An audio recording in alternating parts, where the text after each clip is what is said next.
Hello and welcome, ladies and gentlemen, to the season finale of the Next Gen Racing Formula Fixed FF1600 series, as brought to you on the premier sim racing platform available only on PC, known as iRacing. And with today marking round 6 of 6, we are here live at circuit side in Australia for the one and only Oran Park Raceway. Indeed, we revived the circuit, for nowadays it's no longer a race circuit, instead it's the site of a housing estate, but prior to 2010 it was the location of Australia's premier racing circuit in the southern section of the country. Located near the town of Narellan, which is in the suburbs of Sydney, the New South Wales circuit is a brilliant racing circuit and was a brilliant racing circuit at the time of its existence, in the fact that it used to play host to a variety of domestic and international Australian series, and perhaps the most notable being V8 Supercar Championship. At its core, 12 fast flowing corners and multiple elevation changes over the entirety of the lap, and it's this combination which makes the circuit very difficult to perfect,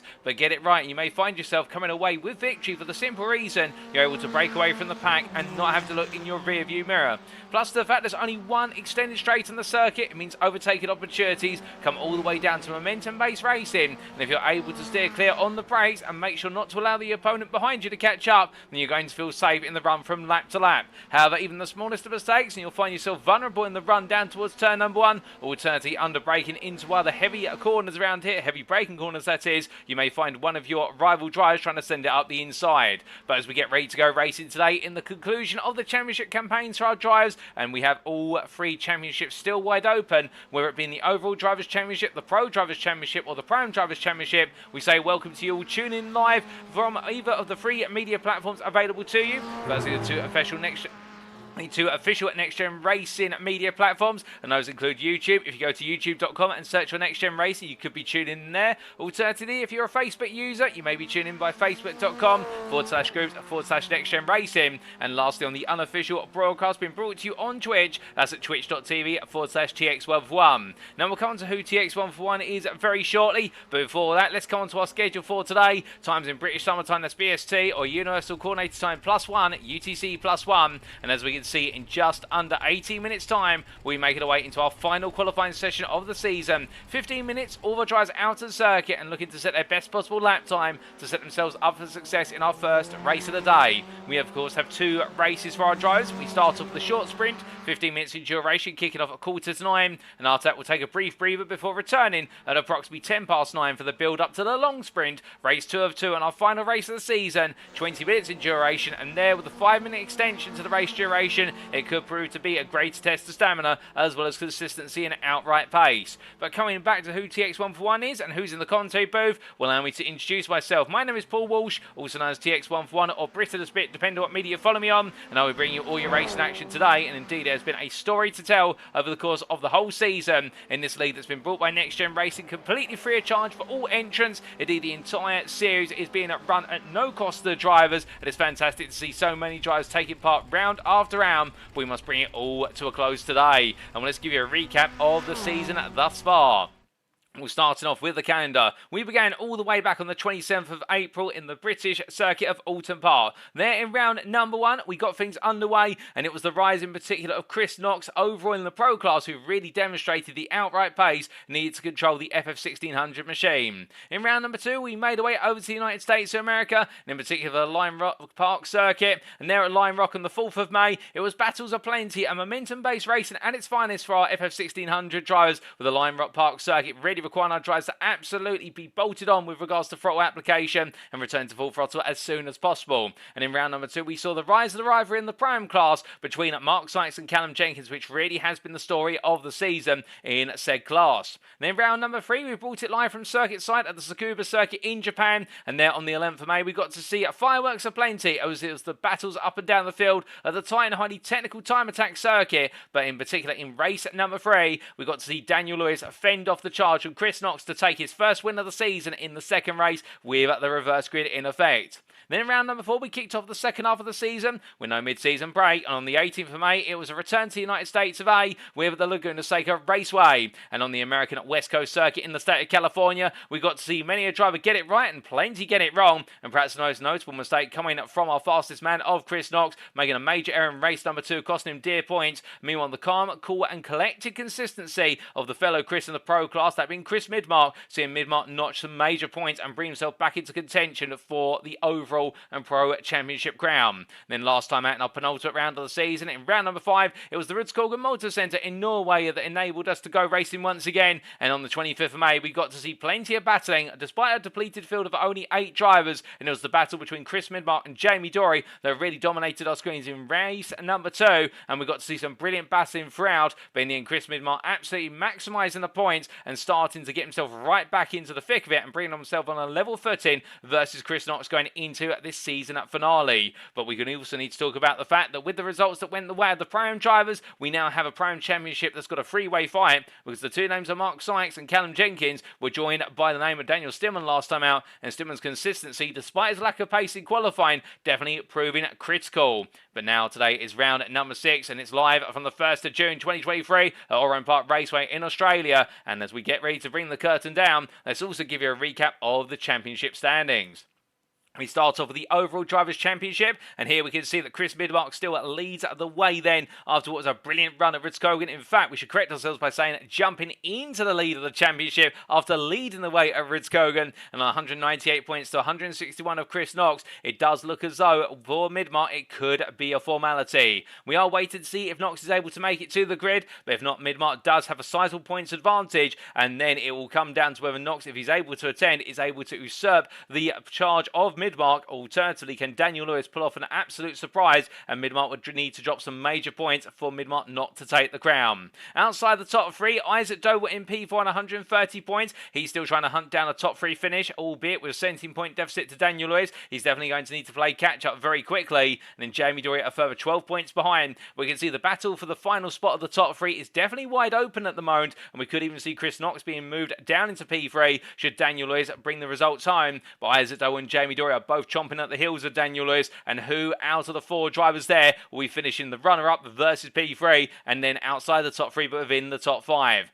Outside the top 5, meanwhile, V8 Pops in 81 points. He's still got an 11-point advantage over Joseph Doble, with Mark Sykes, Callum Jenkins and Daniel Stillman completing at your top 10. But in particular, Mark Sykes, Callum Jenkins and Daniel Stillman, your leading 3 Pro-Am drivers, and their rivalry in the overall category. Well, you'll see how close it is when we come to the Pro-Am Championship, but it really is foreshadowing for how close it is, and any one of those 3 are vying to be the overall Pro-Am leader come the end of today, and that is an accolade in its own right.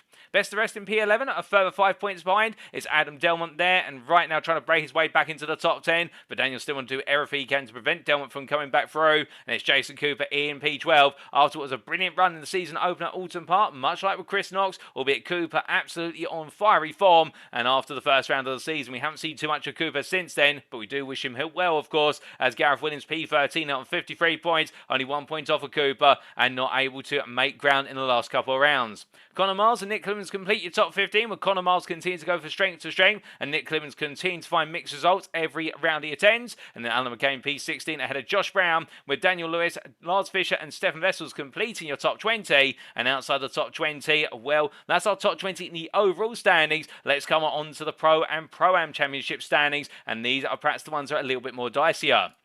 We come on to the pros then, and we can see here that whilst it is Chris Midmark who leads the way in the overall championship, given the results and how they've played out over the entirety of the season, it is Knox who still holds the lead in the pro class when all the points are adjusted. For Midmark to be able to win today, he needs to be able to overtake a 20-point deficit versus Knox, and well, that could be accrued very quickly over the 2 races. But it's going to be close, and indeed Midmark will feel the pressure from the outset because he's got to get the results as a minimum, even if Knox is not in attendance. Daniel Lewis in P3, meanwhile, a further is there 14 points off and still trying to chase down the runner-up spot, but I think he'll be looking more towards his rear view mirror in the fact that Isaac Doe and Jamie Dory there are within the best part of what is 24 points and a total of what is 27 points overall between the 3 of them, and indeed that 3rd place spot still up for grabs. For Isaac Doe and Jamie Dory, it's also a rivalry between the 2 of them, separated by only 3 points, but they're well clear of V8 Pops in P6 on 95 points, who has an outside chance of breaking into the top 5 should things go the wrong way for Dorian Doble, but more so looking after that P6 position, with Joseph Doble only a further 12 points behind. From the second member of the Doble family, we come to Gareth Williams in P8 on 73 points, 5 clear of Adam Delmont, and it's Nick Clemens who completes your top 10 on 59. For Jason Cooper, best of the rest in P11 on 53 points. That's likely where he'll stay today, given the fact we're not expecting him to attend. And then John Higgins Jr. in P12 on 10 points, round off your Pro Championship standings. We then come to the Pro-Am class, and at the very top here, It is only 6 points that separate the trio of Mark Sykes, Callum Jenkins and Daniel Stimmen. The closest it's been all season in the Prime Championship, and Stimmen's performances at Rudskogen enable him to jump right back up in there when he looked to be an outsider going into the Norwegian round last week, but now finds himself right in there and in the thick of it. Sykes is arguably the favourite, given the fact that he's been leading the majority of the championship all the way through the season, but Callum Jenkins absolutely coming to the grips of the FF1600 machine in Norway, and it does look as though the momentum is turning. But it'll be interesting to see who out of the three comes away on top, given the fact that all three drivers there have their vices and virtues. For Sykes, it's an all-rounder, jack-of-all-trades approach to the racing. For Callum Jenkins, it's pace. For Daniel Stimmen, it's consistency. And then for Connor Miles in P4, well, he'll not be looking at the top three. Instead, he'll be focusing on finishing just outside the podium places and holding on to that best of the rest spot in P4 inside the top 10. He's got a 5-point advantage over Alan McCain, and McCain looking to charge back today, with John Meredith P6 on 72 points, one clear of Josh Brown, and it's Daniel Lewis, Lars Fisher and Stefan Vessels to complete your top 10, with best of the rest Daniel Fritz in P11 on 30 points, and then both Marcus Hudson and Sam Smith on 8 points, with Smith behind Hudson based on result countback and completing the standings. But coming from our standings then, let's talk a little bit about our circuit for today, and it is none other than the Oran Park Raceway, the Grand Prix layout of which will see our drivers charge around its asphalt. Revived from the archives of history, this circuit located in the suburb town of Sydney known as Narellan in the county of New South Wales in Australia is a circuit which was much loved at the time of its existence. As our drivers will fly around its 12 corners today, they'll find themselves taking on some absolutely legendary corners, including the likes of Coca-Cola corner at turn number 2, the Champion Curve at turn number 4, and the run into Recaro corner at turn number 12 via the O'Brien Aluminium dogleg. But as we can see from the circuit map provided to us by iRacing.com, thank you to them for their wonderful simulator and the circuit maps that come with it, this is a circuit that is all about finding flow, and in these Formula Ford FF1600 re-engineering machines, one of the things that we've definitely seen all season is that these cars are flow orientated and they're very easy to unsettle with regards to understeer or oversteer, depending on what part of the corner you're going through and how you apply the throttle. But get it right, however, and the speed you carry from corner to corner is absolutely exceptional. So as our drivers charge their way across the start-finish line and down towards turn number 1 at the sweeper, they'll find themselves in the extended straight of the circuit, the one and only straight arguably, and as they head into the left-hand kink, they'll be batting on the brakes there and trail braking the way into Coca-Cola at turn number 2. Through the left-hander at turn number 2, it's a run underneath the Yokohama Bridge and up towards Shell Corner at turn number 3, and a pair of right-angled right-handers there of Shell Corner at 3 and Champion Curve at turn number 4. But as soon as the drivers exit turn number 4, they'll need to be back to full throttle immediately for the kink of 5 and the run over the Yokohama Bridge. Then coming into turn number 6 is a flying right-hander that follows up by Foster's dip at turn number 7. But there we'll see our drivers descend through 7 into turn number 8, where the two corners of a quick direction change can unsettle the car and catch out even the most wary of drivers. And as they make their way into Momo Corner at turn number 9, it's then the sweeping left-hander that sets up the remainder of the lap. For emerging from Momo Corner, they run through the dogleg at turns 10 and 11 and coming down towards Recaro Corner at turn number 12, while the biggest elevation change is coming through the apex of Recaro, but get it right and they'll find themselves only millimetres away from the exit wall at the corner. But alternatively, they get it wrong, they may be in the wall, alternatively spinning out onto the grass. But as they make their way onto the start-finish straight, they'll have to do it all again, and with a lap time of just over a minute around here, we're expecting plenty of laps of racing action in both our races today, and Oran Park Raceway once again being revived and bringing us a spectacle, most certainly. But as we get ready to go racing, let's take you through those rules and give you a reminder of them. Firstly, this is a fixed setup series where drivers have been required to bring a specific setup on the car ahead of each round, and the same applies today. That setup being specified by NXTGEN racing officials. Driver class wise, the driver classes were finalised as of round 3, and we have not seen any emergency changes to them going into tonight. Sprint race wise, the race 1 grid shall be set based on results of qualifying, that's a given, and the race 2 grid shall be set based on results of race number 1, with one of 2 conditions applying. Firstly, all the positions will be fully reversed from race number 1 if there are less than 20 competitors for the round, which is what we expected today, given the fact we currently have 11 competitors out of the circuit or in the pit lane. Alternatively, if we see 20 or more competitors, then there'll be a partial reversal with the top half of the grid being reversed based on the finishing positions of race number 1. But it's very likely we're going for that full reversal, and therefore whoever finishes last in race number 1 starts on pole for race number 2, and conversely the winner of race number 1 starts right at the back of the field. In terms of pit stops, we're not expecting any, but if we do see a driver come into the pits, it'll be for one of 2 reasons. Most likely because they picked up damage, and each driver shall have 1 fast repair available in each race. Alternatively, they've been naughty and picked themselves up a drive-through penalty for track limits, most likely. And on top of that, contacts, and that'll be if they accumulate 17 or more instant points as judged by the iRacing automated stewarding system. But that's enough rules, regulation, and everything in between. We're all here to go racing. And as we look to our live pictures, ladies and gentlemen, well, here is Chris Midmark, the man on a mission today to take the overall and Pro Drivers' Championship crowns. And we'll give him the pace he has demonstrated over the last couple of rounds. It is highly possible he'll be able to do it here, the Swede for Midmark Motorsport, as he comes out of the final corner there with just over 5 minutes left on this final practice session. 4 tenths faster than anybody else currently, but again, we do have to keep in mind that practice times are not the easiest to read into. They can be an indicator of where each driver's pace lies, but we don't know whether the fastest laps set by drivers have been set on high fuel runs in terms of race fuel, or terms of the qualifying stint fuel runs, or somewhere in between. But Midmark definitely trying to put a marker down here as he makes his way up towards turn number 3. Meanwhile, in the Pro class, it looks to be Connor Miles is currently the fastest driver of them all. As we see here, the Black Flag Bandits driver rolling his way through turn number 2 and heading up towards turn number 3 now,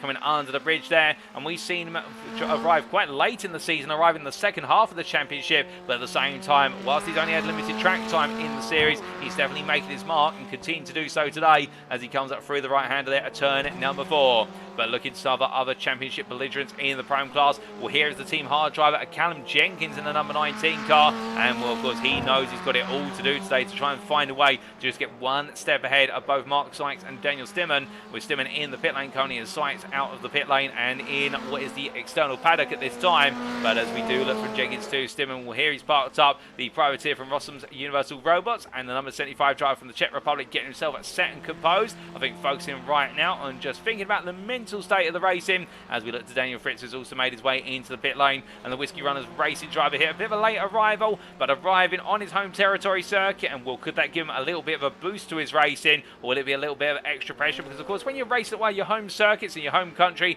you always want to do your home country proud, whether it be on the simulator or in the real world, and that's no exception for Fritz as he makes his way into turn number 2 and just gets himself set for the final 5 minutes of this practice session.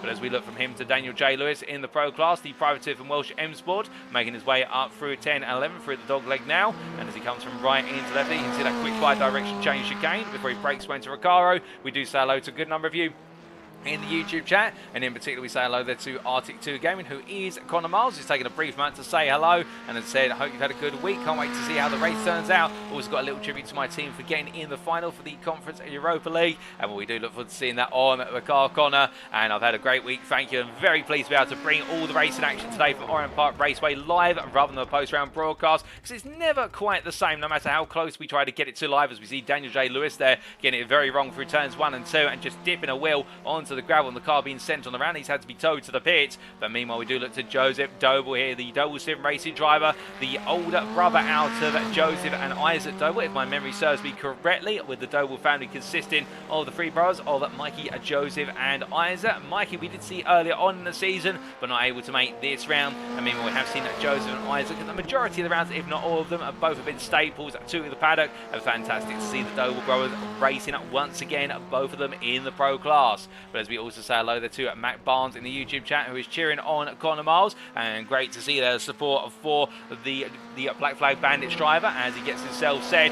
We also do look to Jamie Dorian. We do welcome all those of you who are tuning in right now and have not said hello in the chat. Don't be shy, feel free to say hi. We don't bite here at NXTGEN Racing. Let us know how your week's going, and well, if you're having a difficult week right now, well, hopefully a bit of good old-fashioned Formula Ford FF1600 racing can help turn that frown upside down and turn it into a smile. It's also Friday tomorrow, and the weekend is almost here, ladies and gentlemen, and we've got some brilliant racing to get into Friday, and it's coming up in just under 2 minutes time. But as we do see the NXTGEN Racing driver of Jamie Dory making his way through turn number 4, well, one of the NXTGEN Racing admins, and moving outside the admin booth and into the virtual racing world today.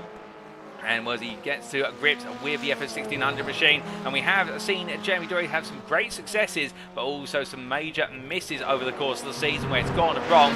Cutting quite a bit there on Momo corner at turn number 9, trying to see what the track limits are and where he can really abuse those curves. And of course, as a driver, you always want to try and find the fastest way to go from A to B, which is the start line to the finish line on each and every lap. As we do see there a near miss moment in terms of losing the rear end of the car for Nick Clevins, but he brings it back together just in time in the iRacing Esports machine as Jamie Dory tucks in behind. And given the fact these machines do have the lack of a rear wing and indeed a very limited front wing, we are expecting these cars to be unsteady at the best of times, or unstable cable, I should say, but also that toe being quite important in the run from turn number 12 towards turn number 1, and we could see some slipstream assisted passing on the opening part of the lap. On the wider parts of the lap here, it's all going to come down to the brakes. But as we do look from Dory to Nick Clemens just behind the iRacing eSports driver in the number 13 car, and will the number 13 unlucky for some. Meanwhile for Clemens, he's hoping it could bring some good luck as he makes his way through the kink of 5 and over the bridge and get himself set here. Currently the slowest of our pro drivers in this final practice session, albeit we've had Alan McCain just join,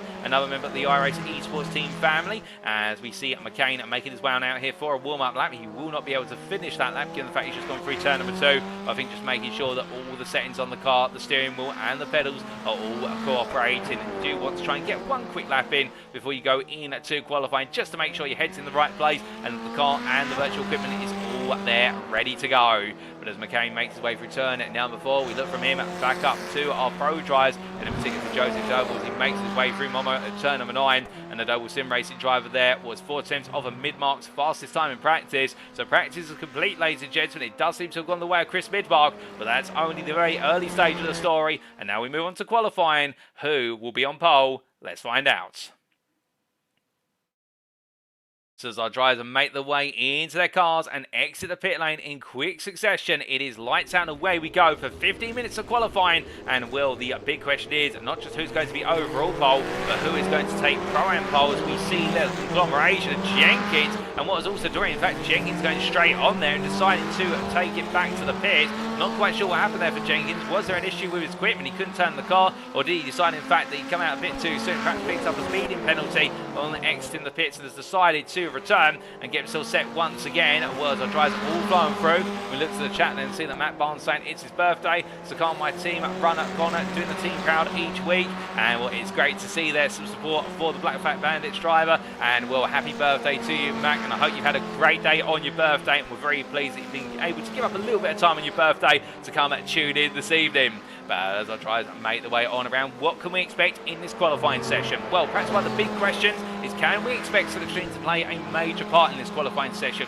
Arguably, no on paper. However, if a driver is able to find a good amount of toe down the start, finish straight into turn number 1 to set up their lap, they may be able to gain a tenth or two over the rest of the lap by comparison with a lap that did not have that benefit of the slipstream down towards turn number 1. We will see our drivers trying to stay within a distant toe of one another just to gain a little bit of speed, and that can be worth around a tenth or two over the entirety of the lap, but it does leave you at the risk of being vulnerable to a bit of invoked understeer, with the dirtier off of the car in front causes the front end of the car to not want to turn in, and with the fact we do have some very heavy braking zones here and also some sweeping corners, that understeer can really cost you a lot of time if it does bite back. But as we see Vitor Pops, the Brazilian, making his way into turn number 2, coming on through at the left-hander in the number 95 car. And a little bit of trivia for you for Vitor Pops. Outside of sim racing, he is also, I believe, part of a rock and roll or a metal band. So therefore, he'll be looking to rock on today. And well, one of the key things about Australia, unless my memory does not serve me correctly, is that Australia is the home to some of the legendary rock and metal bands of the years, particularly AC/DC, and also their spiritual successor, if you will, Airborne. And definitely recommend checking them out if you've not heard them and you're a fan of rock and metal. But coming from music to musical chairs out on circuit, I think all of our drivers have settled themselves into where they want to be out of circuit as they make their way around for their first flying lap of this session. And we'll see our first times coming very shortly. Dory's going to set the initial time as I look at my commentary booth window. He crosses the line, and what's it going to be for Jamie Dory to set us off? Well, it is going to be an invalidated lap, in fact, so we're not going to see any time so far. The same for Isaac Doble, so a couple more drivers yet to get a time on the board. And finally Connor Miles sets a time, and it is going to be a 1:13.113. That sets us off, but meanwhile Vitor Box immediately sets a 1:10.322. We did see 109s in the practice sessions. We would expect the laps here to come down into the 109s and potentially even a 108, a higher 108 with that, depending on how the conditions have evolved. But as we do see the Black Flag Bandits driver of Connor Miles making his way through turn number 3. Meanwhile, a lot of drivers yet to get a maiden lap on the board. It's an invalidated lap for the many, but very shortly we'll bring you an on-board lap with one of our drivers. And here is Daniel J. Lewis in what is there, the pro class, the number 88 driver, setting a 1:10.251. But do keep in mind they've got a lot of fuel in these cars at the moment, and they will be burning that fuel out as this qualifying session continues to wear the time down. And it will be around the halfway mark, about 6 to 8 minutes in, we'll start to see the indication of the true 2 pole lap times. But meanwhile, looking from Daniel Lewis all the way up to Jamie Dory. Jamie Dory heading on to a lap, and we jump on board here with the NXTGEN Racing driver as he takes us around for a flying lap of Oran Park Raceway. He's making his way into the sweeper at turn at number 1, and really no marker there to judge when to turn in other than your own muscle memory, and breaking into turn number 2, going all the way down to first gear and build his way back up through the gearbox now as he heads over to the left hand side of the road to brake for turn number 3. Braking there at the tyre barrier on the left-hand side, and a little bit of snap oversteer there coming into the corner. In fact, snap understeer under braking. We should correct ourselves, and he had to make the correction as he comes into turn number 4. Smooth approach there into 4 in second gear, and powering out through the kink of 5. Uphill he goes and delaying the upshift into third gear as he comes through the turn number 6 Yokohama Bridge corner, and now in towards turn number 7 and heading on down through the dipper, dropping through the right-hander into left. And you see that quick direction change. He finally hits third gear, and now into one corner, downshift into second. Bouncing over the apex curve, and the car just been kicked wide for Dory, pushing a bit too hard, and the car rolls onto the grass, and it all goes wrong for Jamie Dory in what is there, the number 13 car. But as he brings himself back together, well, that is going to be aborted on board for the rest of the lap. But Dory pushing so hard to try and find a time, and I think he feels as though he's got plenty of time out there with regards to his lap time potential, but he just needs to get a reference lap on the board, and a banker lap would do him good to start to set him up to build a bit more pace later on in the session, as he's still got 10 minutes to go,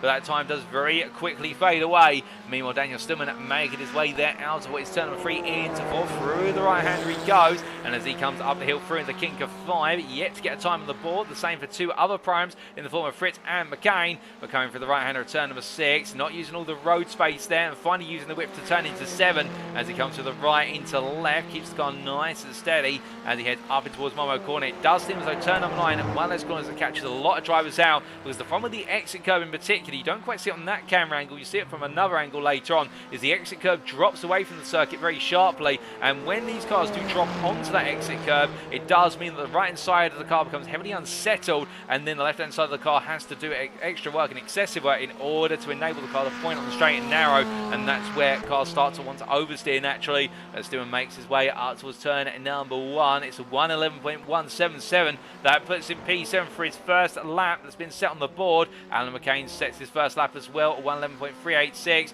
and will for McCain, the iRacing esports driver, arrive late to the practice session, but right now definitely starting to make his mark, albeit he's got more time to play with yet, as we do see some more time starting to improve, including Jamie Dory getting a better lap on the board, at 1:10.220 now, 4 attempts off of the pole time set by Isaac Doble. Speaking of Isaac Doble, here is your current provisional pole sitter overall, as he makes one around in the Doble Sim Racing light blue and dark blue machine with the white specs in there as well, and as he heads on through the right-hander turn at number 4, the 65 driver making his way past a backwards Alan McCain there. McCain in the gravel coming out of turn number 4 through 5. I think McCain just stepping a bit too wide, pushing the limits, as Daniel J. Lewis improves to P2 on a 109.735, so we do seem to have a growing trend now, tries to move into the 109s. Isaac Doble now looking to try and get back in, with Joseph Doble jumping up into provisional pole position, and will the two brothers here exchanging lap times like it's going out of style, and could we see Isaac Doble try to get one over Joseph as he comes towards the end of this lap? He's improved in subsector 2, the same in subsector 4, but going very close to the exit will their effect, in fact grazing the exit barrier, and you can see all the graze marks there accumulated over the years. As he crosses the line, Isaac Doble, does he improve? No, he does not. He'll have to go again, but meanwhile another driver coming on to a lap. We look to V8 Pops, he comes out of the final corner. Jamie Dory improves in P5, the 1:10.080, but V8 Pops heads towards the timeline, and we jump aboard here with the Brazilian as he takes us around for a flying lap. Moving up to P3 on a 109.825, 3 attempts off a pole. He'll look to try and get a bit closer as he makes his way through the sweeper, turns in prematurely then. You'll notice in the end he's had to cut a lot of apex curve and then try and get the car pointed in the right direction for turn number 2 under braking, but does so well, and now heading up towards turn number 3, getting ready to go onto the brakes, and as he heads onto the anchors all the way down to first gear, quickly downshifting, rolling out now towards turn number 4. So we're back getting the car in the right position for the corner entry here, and you want to hit a nice early apex, but he bounces off the apex curve and that unsettles the car. It's a very high curve, and as he comes through Yokohama Bridge and 6, taking plenty of apex once again as he makes his way on out, using all the road width now as possible. He comes down through 7, lifts on the throttle back up to 3rd, but across the grass, and that is going to be the validated lap. But we follow on board him for the remainder of it as he comes through Momo Corner, using all the road surface there, now heading in to the dogleg, the O'Brien aluminium dogleg as he comes through 10 into 11, and down he goes before the uphill braking zone affected turn number 12. A very odd corner, Recaro, in the fact it's a drop followed by a rise at mid-apex, and as he clears the corner, that is an on-board lap from the pro driver, Vita Bobs, albeit I believe it's not going to be a valid lap, given the fact he did cut the track limits coming through turn number 8. Very close, though, to being a strong lap, but stays at P3 for now on a 109.83. Meanwhile, Midmark moves to P5, Clibbins moves to P6, but Chris Midmark, surprisingly, not up there at the very top of the mountain. I think Midmark having to take his time with this one. Josie Dole sets a new fastest lap of this qualifying session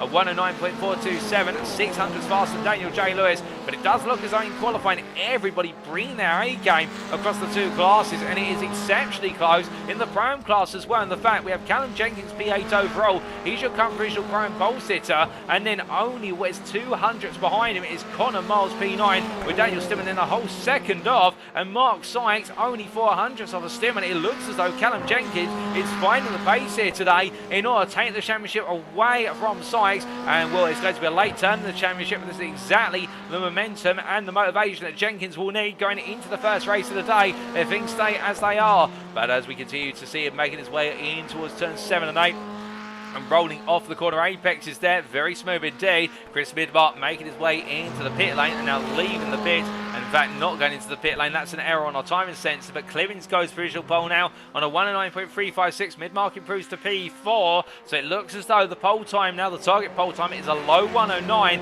with 5 minutes left to go. I don't think we're going to be seeing any 108s here, but our drivers all trying to find a little bit more steam. Callum Jenkins comes to line. This has been a majority and improvement in subsectors 2 through to 4, and Callum Jenkins jumps up to P6 on a 109.712. That puts in the best part of what is half a second clear of Connor Miles. And can the Black Flag Bandits drive find a way to respond, given the fact that Callum Jenkins has really knocked that lap time out of the park? And as we do see Miles making his way up towards Momo Corner, where he's currently the fastest in class through subsector 3, but runs very wide there at Momo, and that's going to be a disallowed lap. It'll be invalidated due to track limits as he comes through 10 and 11 and down towards 12. But Miles will get another opportunity to go once again, but opportunities now starting to wear low in the fact we've only got 4 minutes left on the clock, and that means for Miles it approximately will be another 4 laps. He's got the fuel and the tyres to do it as he crosses the line and heads onto what for him is now going to be his 9th attempt at a flying lap as he comes in towards turns 1 and 2.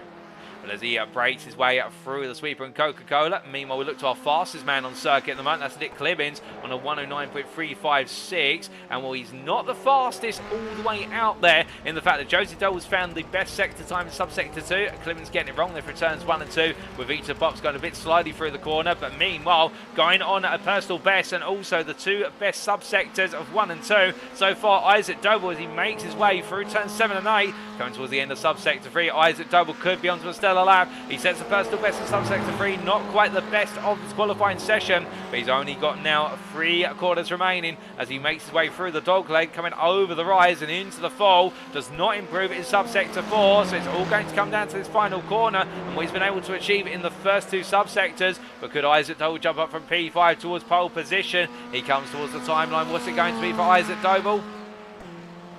It's going to be provisional pole. It's a 109.277, so the bar has been raised into the 9.2s now. It was 9.3 previously for pole, but Doble finding more time. Connor Miles improves to P7 overall, P2 in the Prime class. They're right behind Jenkins now, but Vito Potts jumps up to P5 and puts the Prime drivers down onto the full throw of the grid, where everybody now finding improvement. This circuit is definitely rubbering in as Josie Doble comes to the time, and currently P3, 1.5 tenths of the brother Isaac's time, but then Josie Doble sets a 109.093.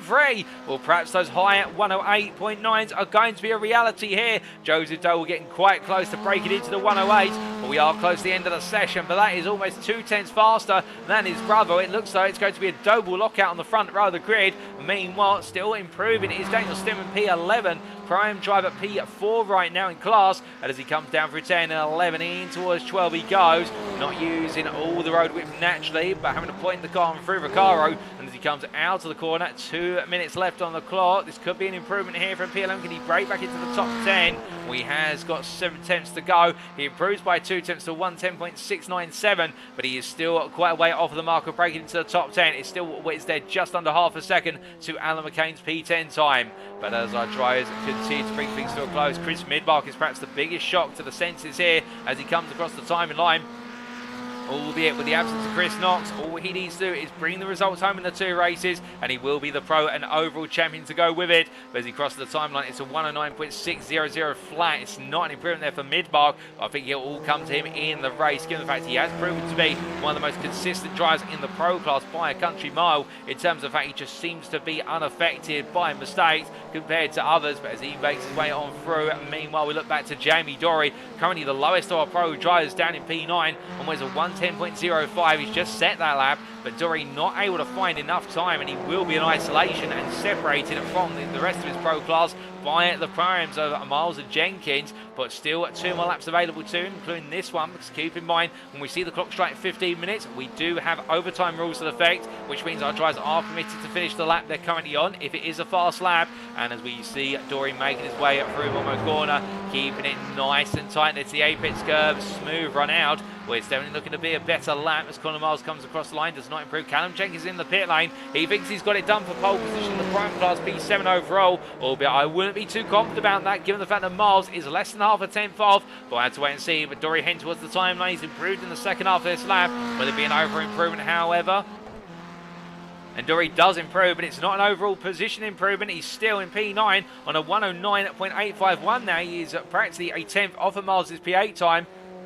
And as Dory comes on around, meanwhile drivers coming to the timing line include Daniel Lewis, who will be the first driver to complete his qualifying session on circuit, and that will be P4. Therefore, Lewis does not improve any further. Next driver to come on around will be Daniel Stimmen, currently P11, still trying to find improvement. He is improving in subsectors 1 and 2. I think there's a lot of time for Stimmen out there, and also some time in subsector 4 as he comes through the left-hand of Ricardo to complete the lap. We've got a car off. That's Conor Miles at the dogleg. He's had a spin coming out of Momo into dogleg.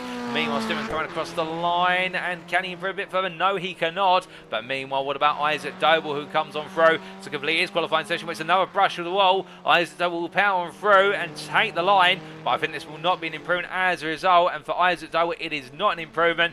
Meanwhile, Chris Midmark coming to the timeline, and can he find the time out there? As he's currently P6, I think he'll want a bit more out of this. And no, Midmark does not improve, so it's going to be one of his weakest qualifying sessions of the season. Joseph Doble comes to the line. He will be our last driver to cross the line. In fact, no, it's Nick Clibbins. Our apologies. Clibbins crossed the line, and he does not improve either. So that's qualifying complete, ladies and gentlemen. It's the Doble brothers who lock out the front row, with Joseph Doble taking overall and pro pole position. And meanwhile, in the prime class, it'll be Callum Jenkins who starts P7 on the grid for prime pole for him, and a bonus point into his back pocket. And that will put him on a level playing field now versus Mark Sykes as we get ready to go into race number 1 in round number 6 of the Formula Fix FF1600 series hosted by NXTGEN Racing. We head into the grid in just under 30 seconds.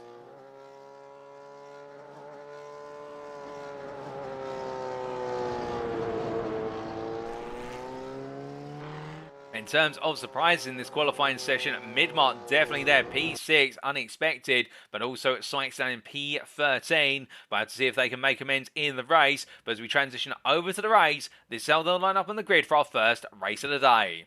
Joseph Doble takes the final pole position from qualifying for Doble Sim Racing now overall in the pro class, starting off our front row, joined by brother Isaac Doble from Doble Sim Racing.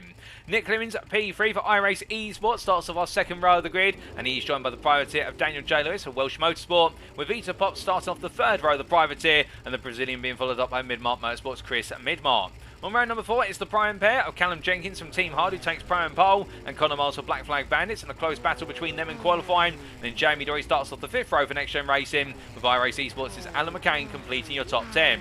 Behind the prime driver, it's the prime pair of Daniel Stimmen, the privateer, who is joined by Whiskey Runners Racing Daniel Fritz on the 6th row of the grid. And then starting last but not least on the 7th row of the grid, it's Mark Sykes for NXTGEN Racing, 13th out of our 13 qualifiers. We're most of the grid now set. We're just waiting for 3 drives down towards the back, as we can see on our heli camera at the moment, in fact our blimp camera, to correct ourselves. All our drivers now in position for the most part. And as we do look a little bit closer down to the circuit, well, can Joseph Doble make a quick start and break away from the field?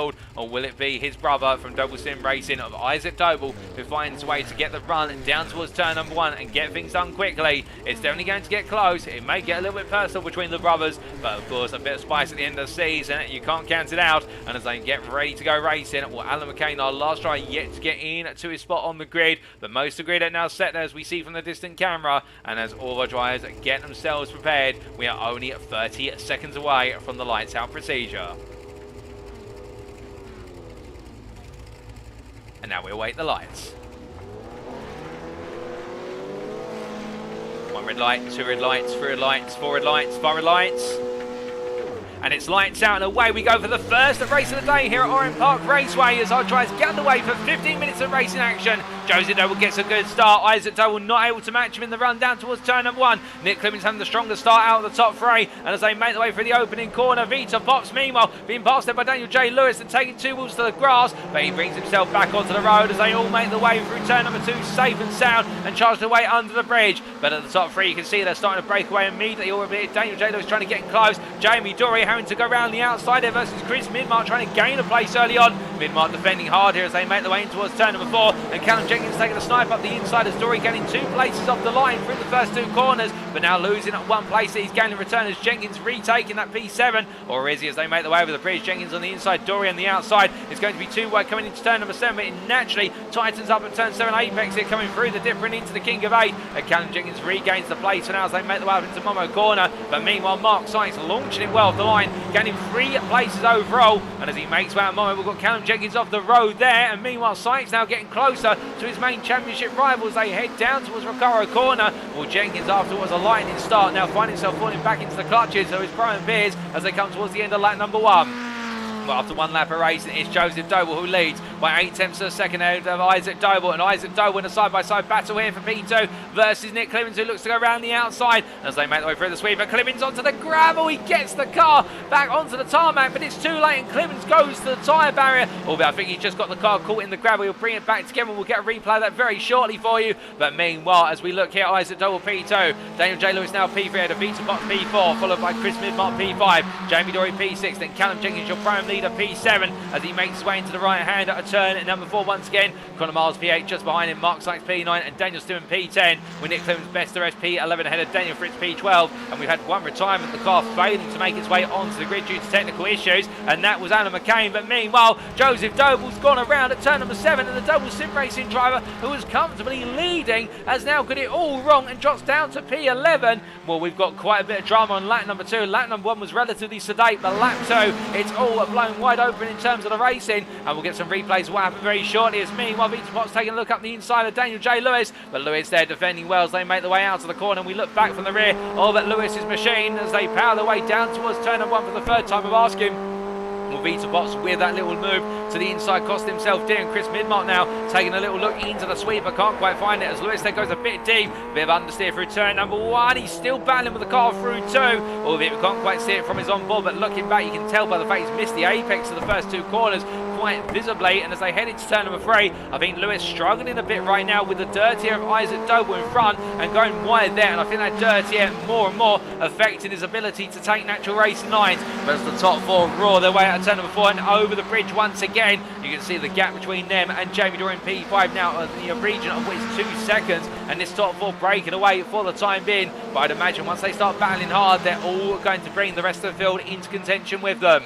But as they make their way into Momo corner, we jump on board here with your Pro Championship leader going into tonight, and I believe what is your overall Championship contender of Chris Midmark as he makes his way through turns 9 and 10 and in towards 11, 12. In fact, coming out of 11 and into 12 now, and the Swede getting very close. A small tap there to the rear left wheel of Vita Pops car, getting close. And I think right now Midmark once again showing that qualifying is not everything and finding that consistency as he goes deeper and deeper into this race, and the pace is coming with it as well. But Vita Pops keeping him at bay for now, but the problem is these 2 are losing sight of the top 2 as that gap's opened up to a whole second almost as they make their way through Coca-Cola corner this time around. But Midmark definitely getting eager to make a move for P3 as soon as humanly possible. But behind them we can look to Callum Jenkins in P6, and Jenkins now breaking away from Connor Miles. The gap standing at 1 second. It's the greatest it's been since the start of the racing in this first race of the day. Albeit we've got a long way to go. But whilst we do have a brief lull in the racing action, we have an opportunity to take a look back at what happened on the second lap of the race, starting with the off track for Nick Clemens. Well, this was in the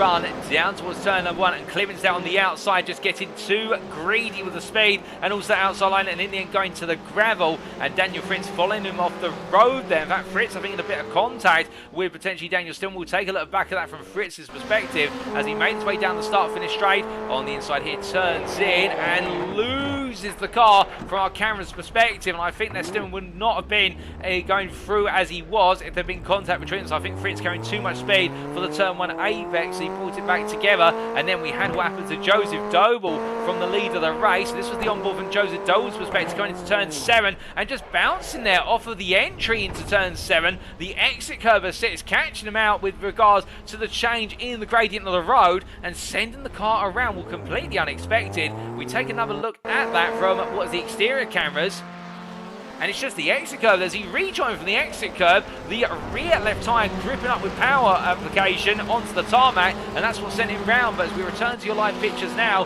what a completely unexpected moment for Joseph Doble, and now he finds himself still recovering. He's currently in P8, but as all the drivers make the way on through, we do have Clemens getting ahead of Daniel Fritz for P11. But we have had some further incidents, including what was a mistake from Daniel Stillman off the road lap number 4, and that's dropped it down to P10. But where's in the live pictures now? We stay with your live pictures for quite a while. We do look to Isaac Doble here leading this race, currently by only 3 tenths ahead of Daniel J. Lewis. And the thing here is that Isaac Doble just needs to play smart. He doesn't need to push himself into any mistakes, given the fact he has track position, but most importantly, he has clean air in front of him. You can see there Lewis taking a peek into turn number 1, but this is the only time where being in the turbo and other cars going to benefit him, as Lewis goes very late on the brakes there around the outside of 2. He tries to look for the move. Isaac Doble at this point just keeping it close to the inside, playing his cards right, and as they make their way into the brains over turn number 3, V8 Pops getting very close. Pops on the inside there, and Lewis, they come on through, but backs off as they make their way out of the right-hander as they come into 4. Well, now things are definitely starting to up in the intensity here between our top 4. V8 Pops wants Lewis to get a hurry up here, and he's looking on the inside. Over the bridge they go. It's turn 6, it's going to be side by side, and as they come through, Pops having a lift off once again, but Pops showing now who is going to be the faster driver out of the 2 of them if Lewis can't find a way past Doble soon. And as they make their way in towards Momo Corner, we ride on board here with the Brazilian in the number 95. Now rowing their way out to the left-hander and in towards the dog leg once again through 10 and 11. All Pops here 2.5 tenths back now onto the brace, looking against inside, and V8 Pops getting very dicey with these fake moves in terms of the fact he was not close enough to go for it. What he's trying to do is get Lewis to outbrake himself, or think that Pops is going to go for it and naturally open the door, but in return as they make the way down the start finish straight, Isaac Doble now and to defend into the sweeper, and it's going to be Lewis looking around the outside. Can he get the car stopped? It goes loose, and Lewis loses the car and it goes off to the gravel. Pops having to fight with the car as it becomes unsettled there. It was a bold move from Daniel J. Lewis, but in the end just unsettled under braking, and Isaac Doble, as we said earlier, all he needs to do is keep the car on the straight and narrow, and it's the challenge for everybody else to try and find their way through. Now can V8 Pops find a way to get through, whereas Lewis was unable to? That will be the challenge, but you'll see what Isaac Doble does versus Lewis, and he'll use that knowledge to his advantage, as Doble there having a bit of difficulty with return number 6.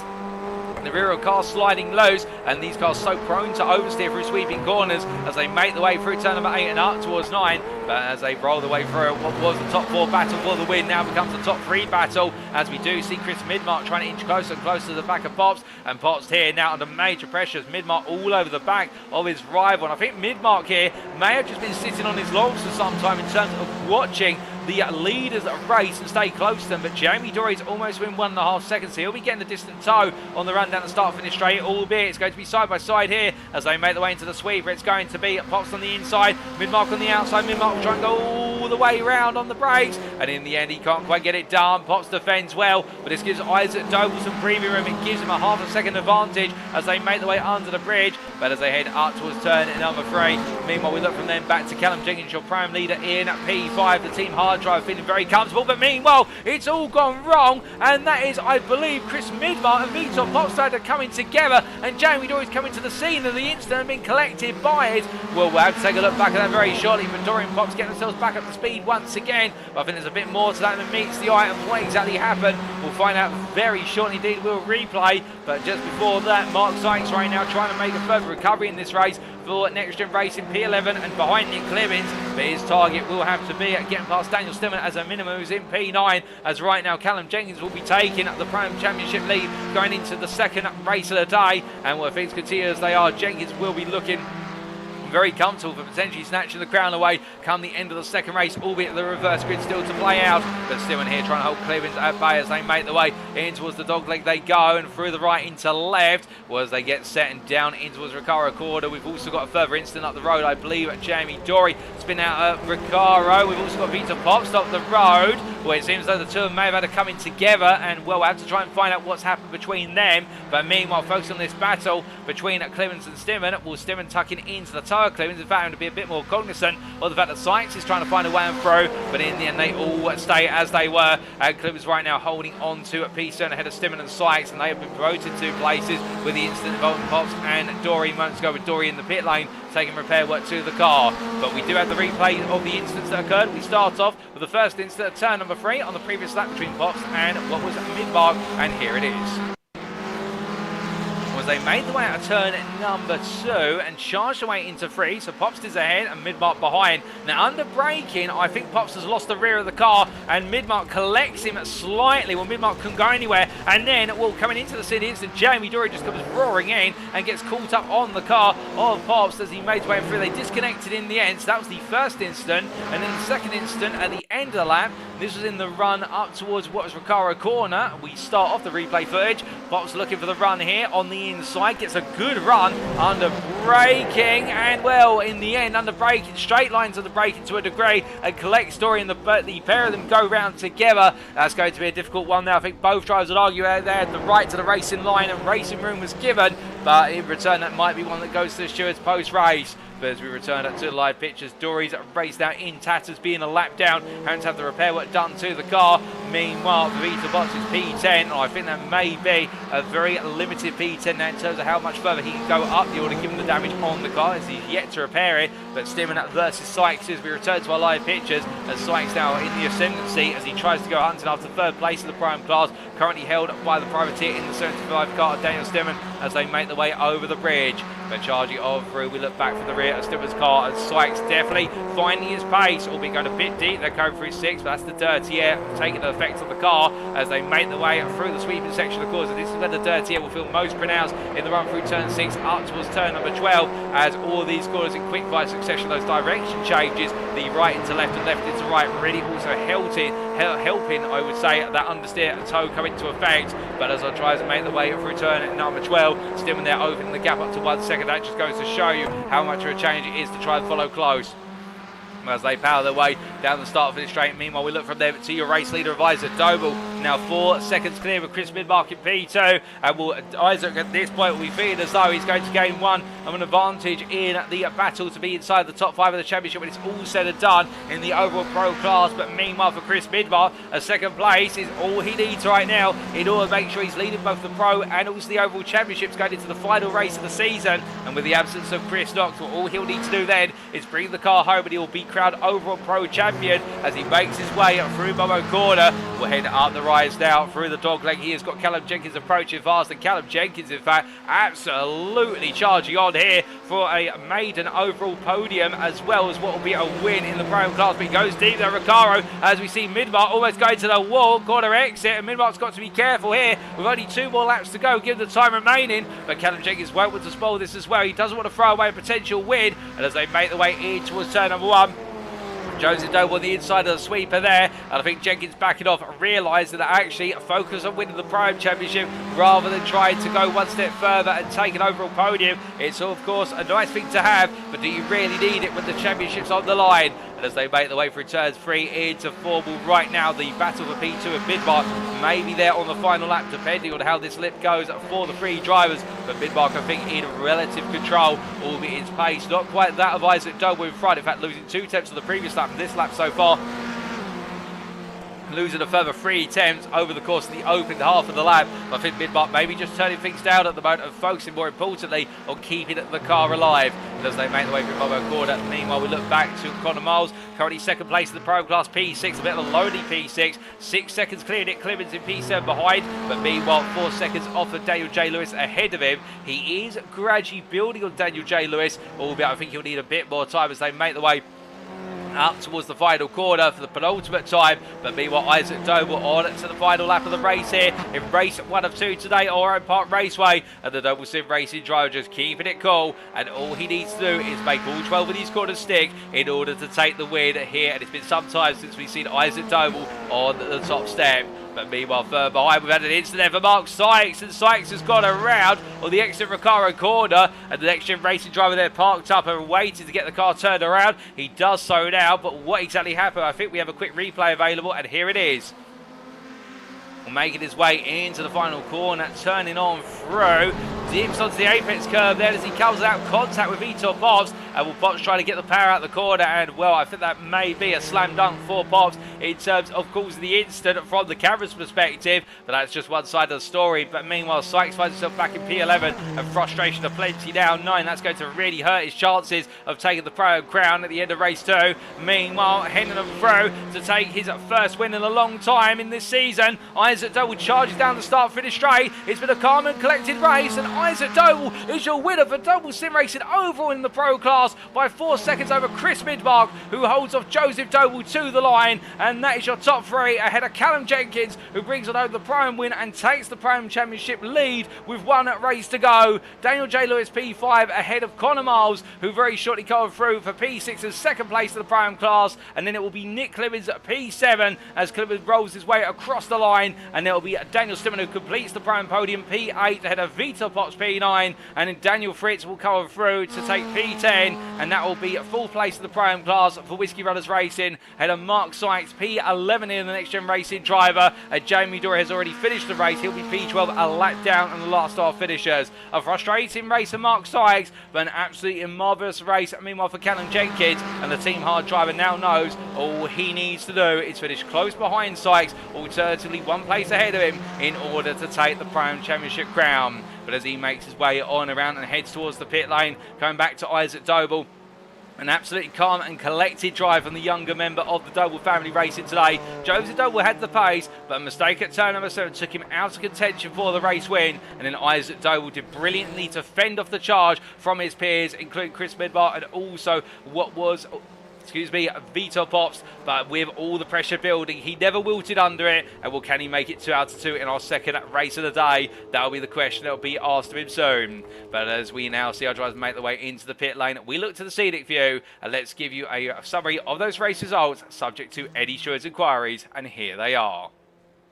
Well, after our first 15 minutes of racing today here in Llewellyn in Australia, Isaac Doble taking the win for Double Sim Racing by 4 seconds over Chris Midmark, with the Midmark Motorsport driver there coming through the field from a P6 start to P2, and therefore leading the Pro and the overall championships. He just needs a similar result now in order to guarantee that those crowns go his way. Joseph Doble rounds off the overall Pro podium there for Double Sim Racing, a Double Sim Racing 1-3. Not quite a 1-2, but they'll still be pleased with that, particularly with Joseph having to make a major recovery from at the bottom end of the top 10 midway through the race. And then Callum Jenkins missing out on an overall podium, but the team hard drive will not be complaining about that, for the simple reason that he's taken the win in the Prime class, and that puts him in the position of the leader of the Primes now going into the final race of the day. Daniel J. Lewis P5 there, the privateer for the outfit of Welsh Motorsport, and bringing it on home ahead of Connor Miles, P6 of Black Flag Bandits, and run up in the Prime class. 5 seconds behind him, almost 6 seconds behind Nick Clemens for iRacing Esports,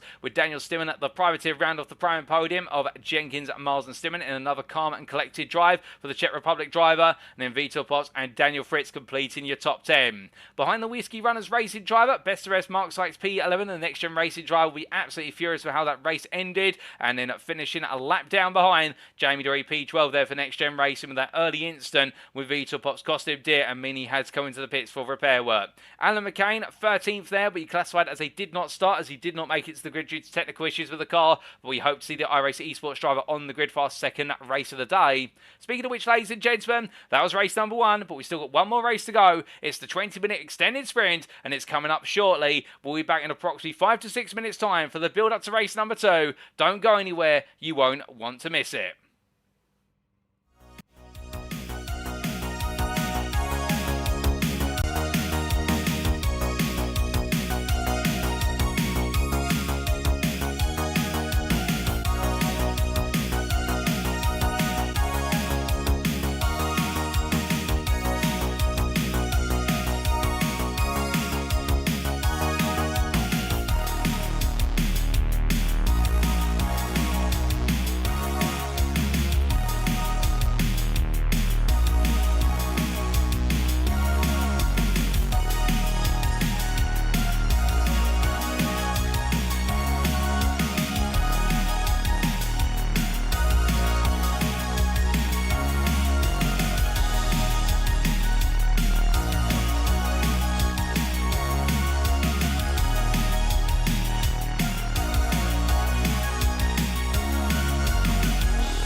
Alrighty folks, we are back then for the build up to our final race of the season. It's race 2 of 2 in round number 6 of the Next Gen Racing Formula Fix FF1600 series, as brought to you on iRacing here today at the revived Oran Park Raceway in Australia. And what a first race of the round we have had. There was drama at the front and in the middle of the field, and we saw a runaway leader fall by the wayside of the form of Joseph Doble, and in the end it would be his brother, both of them from the team of Double Sim Racing of Isaac Doble, who would pick up the mantle and charge on through to take victory despite the pressure of many a driver behind, including Daniel J. Lewis, Chris Midmark and also V8 Supercar.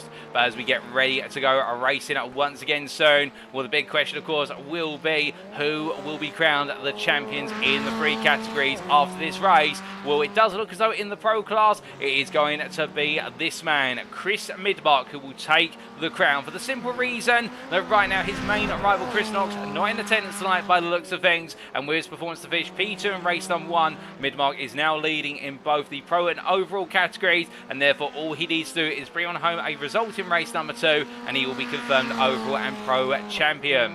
But meanwhile in the Prime class, well, things have taken a very interesting turn, with Callum Jenkins from Team Harder, you see on the screen, bringing home the winning class in race number 1, and with also the pole position that giving him an extra bonus point. It does mean that going into race 1 he was on a level footing versus Mark Sykes, and now he is leading by a whole race victory. To level things up, Mark Sykes will need to take the win and also to take the fastest lap of race number 2 in the class, and then it will come down to reversing the results over the course of the season in terms of the number of wins they've accrued firstly, and if they're equal on wins then the number of podium finishes and such forth. But we'll have to wait to see whether that's what happens in practice. But of course, race number 2 brings with it another conundrum to solve, and that is a full reverse grid.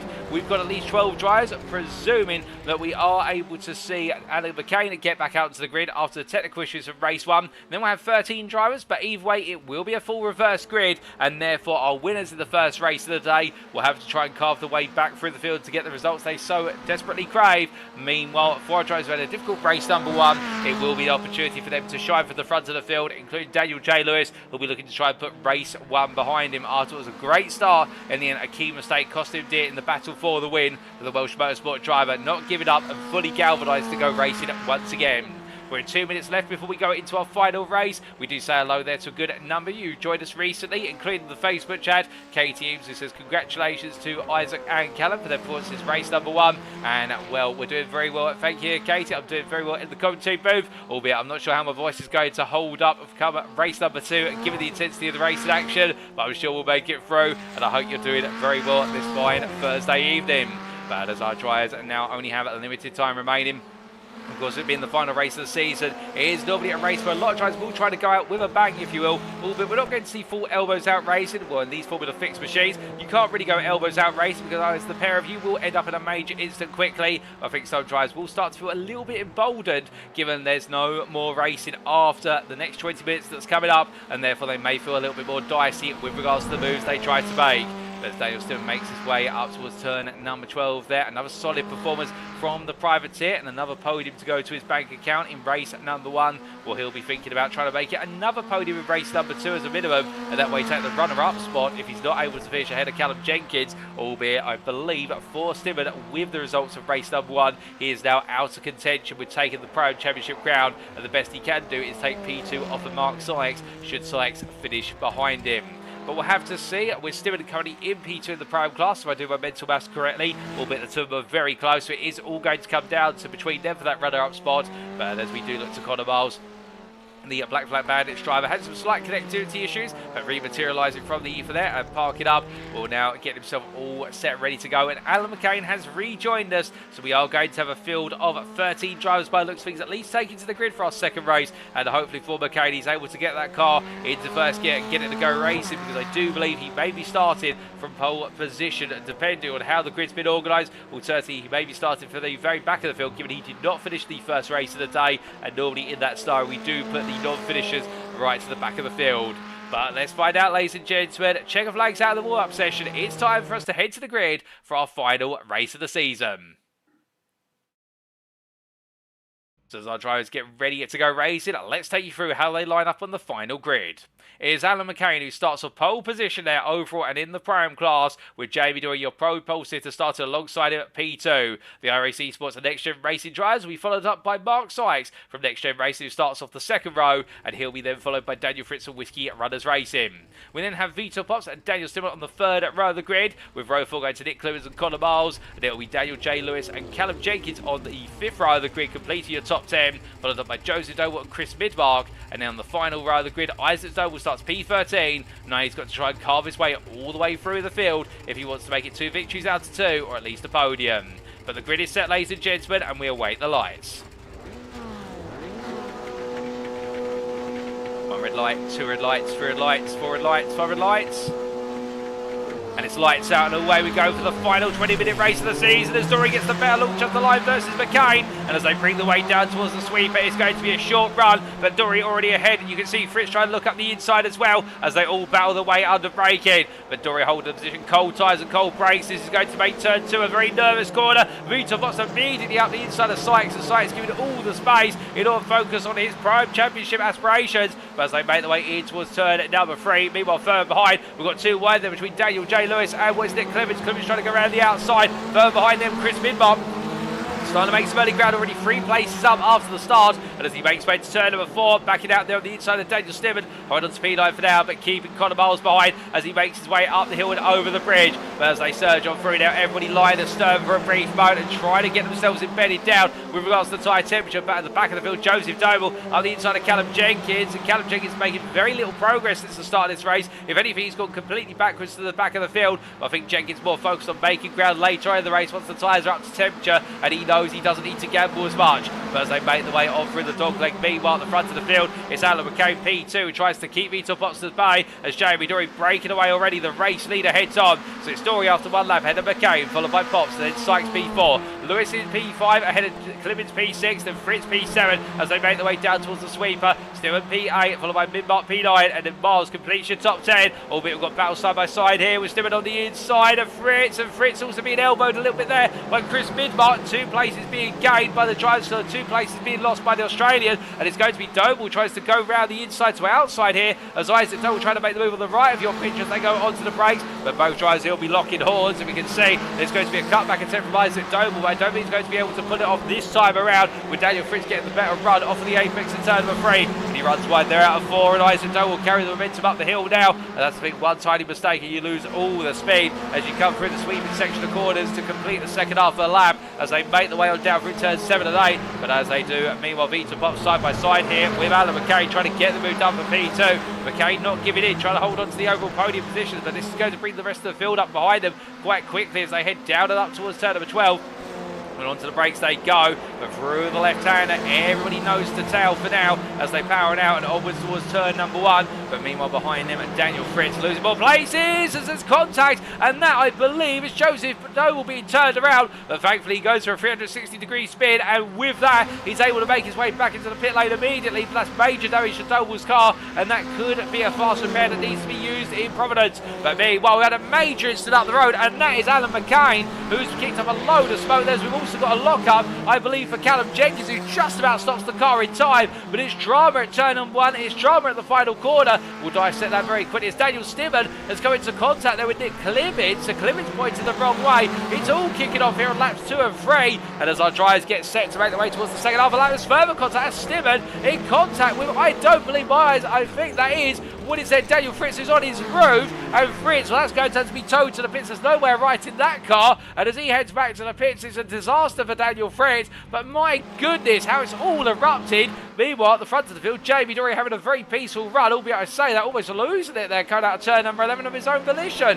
Well, that's a few surprises, and we'll get you the story of all of those and more very shortly as we look back towards the rest of the top 5. And here's the P5 driver, Chris Midmark, the Midmark Motorsport driver, making further and further ground. He's already up to P5 with Isaac Doble following him a second behind as they power their way down towards turn 1. Well, Midmark right now will be absolutely grinning for the simple reason the championship so is, and all he needs to do is get the car to the end of this race. But as he comes down towards turn number 2, meanwhile Mark Sykes here having a good run so far, prime leader, and well, if things stay as they are, it will mean effectively that Sykes will be able to take the championship down, to essentially working through how many wins both drivers have got, and I believe it is Mark Sykes who has one more win than Jenkins currently, albeit I'll have to check my notes, but Sykes carried on through. Jenkins will need to gain at least one more place in order to have an opportunity to take the Prime Championship away from Sykes as they make their way for the right-hander in turn number 6. Midmark there going up the inside, but Sykes is not battling with the pros. He's focused on one thing only, and that is holding on to the Prime lead of this race.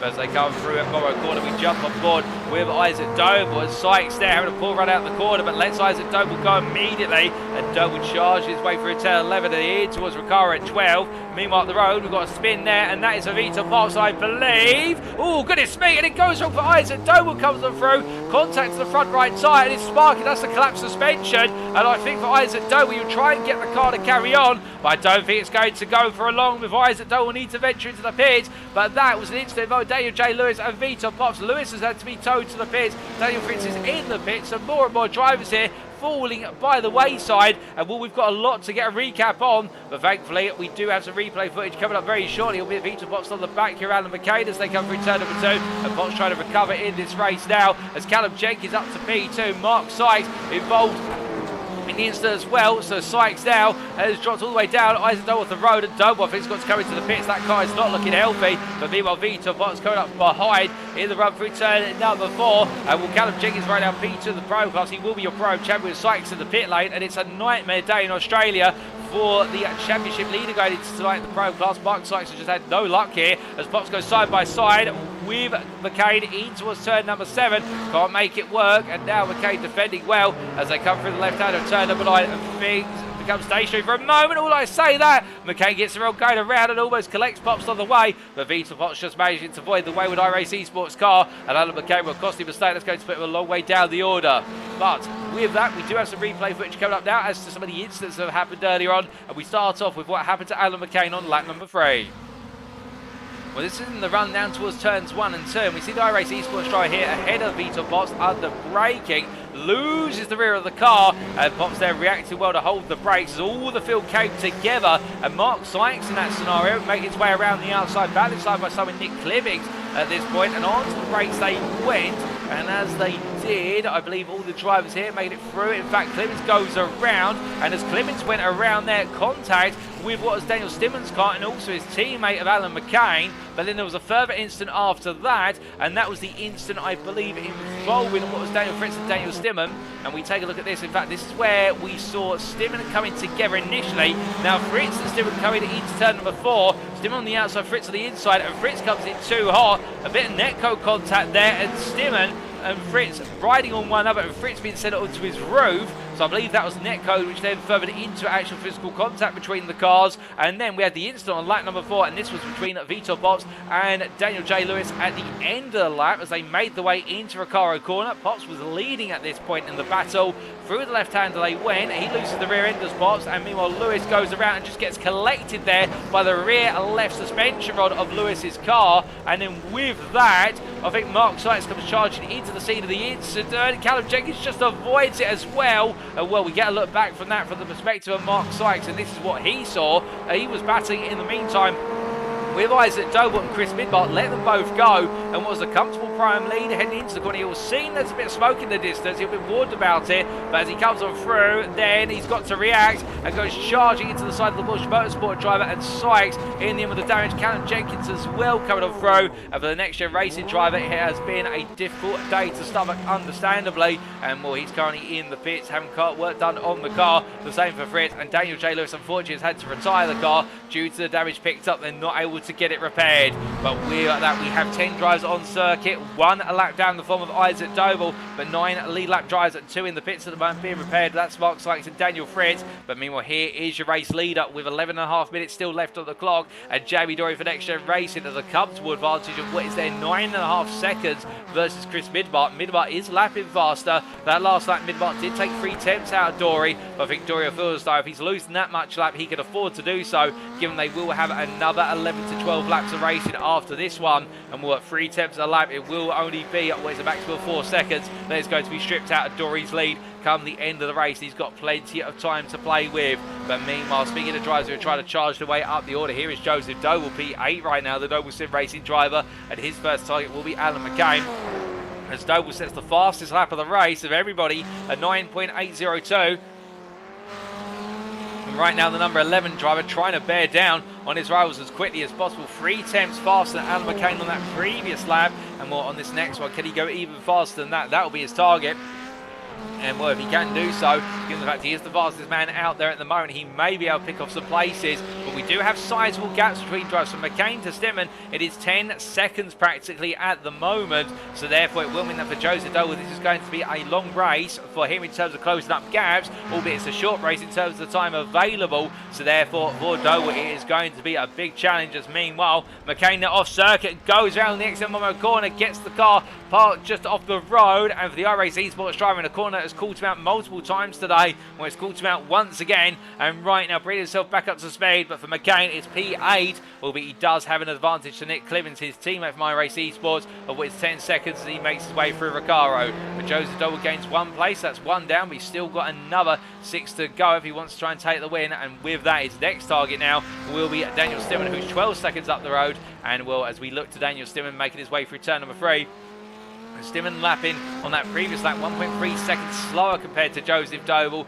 but again he's got time to play with, and I don't think he'll be too worried about that, given the fact that his focus will be on simply bringing the car home in P3 in the Prime class. And if he does so, that means he will become the runner-up in the Prime class, whereas Callum Jenkins will become your championship winner, and Mark Sykes will be relegated from the lead of the championship to P3 come the final checker flag of today.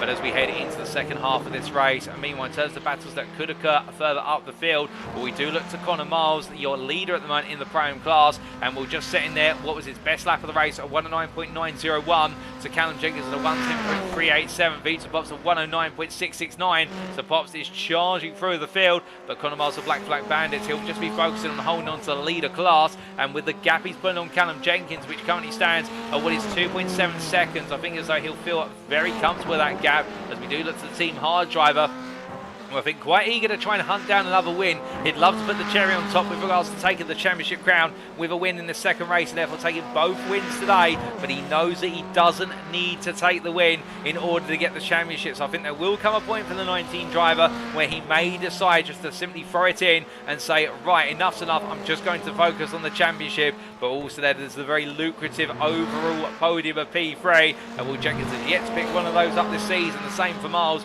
and both of them would love to pick up. In fact, I doubt, or in fact I think it is a doubt whether we have had an overall podium go to a Prime driver. Perhaps we have had one this season, but as our drivers make their way on around here, they'll both be looking to make another if one has been accrued before, as it is a rarity but always great to see.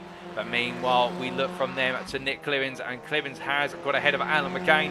McCain having an off-track at turn number 2 on the previous lap, and it has been an instance whereby Clemens has just been able to sail on through, albeit he does now have what is a 21-second gap to Joseph Doble in P7. He's got to try and bring on down, and that will be a long gap, and he's not got long to be able to do it, and his pace is not fast enough at the moment. Isaac Doble moves up to P9.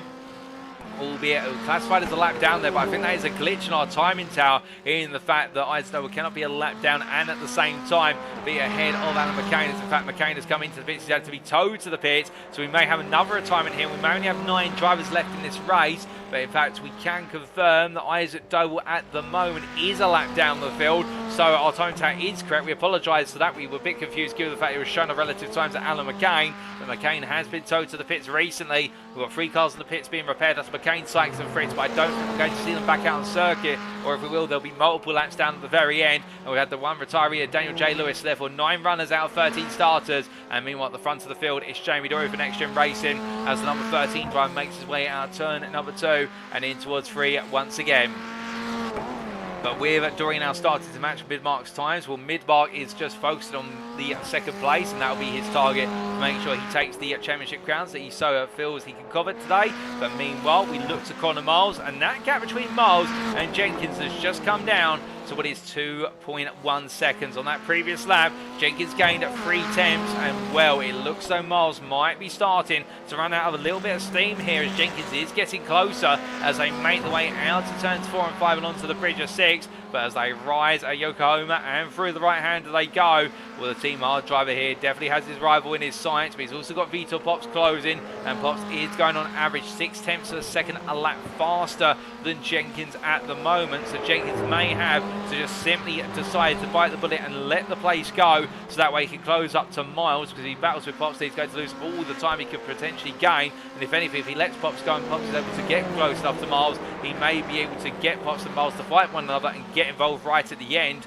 But as they make their way down the start finish straight, you can see how pronounced the closure rate is, with Pops gaining another 2 tenths on the second half of the lap, and they make their way across the timing line.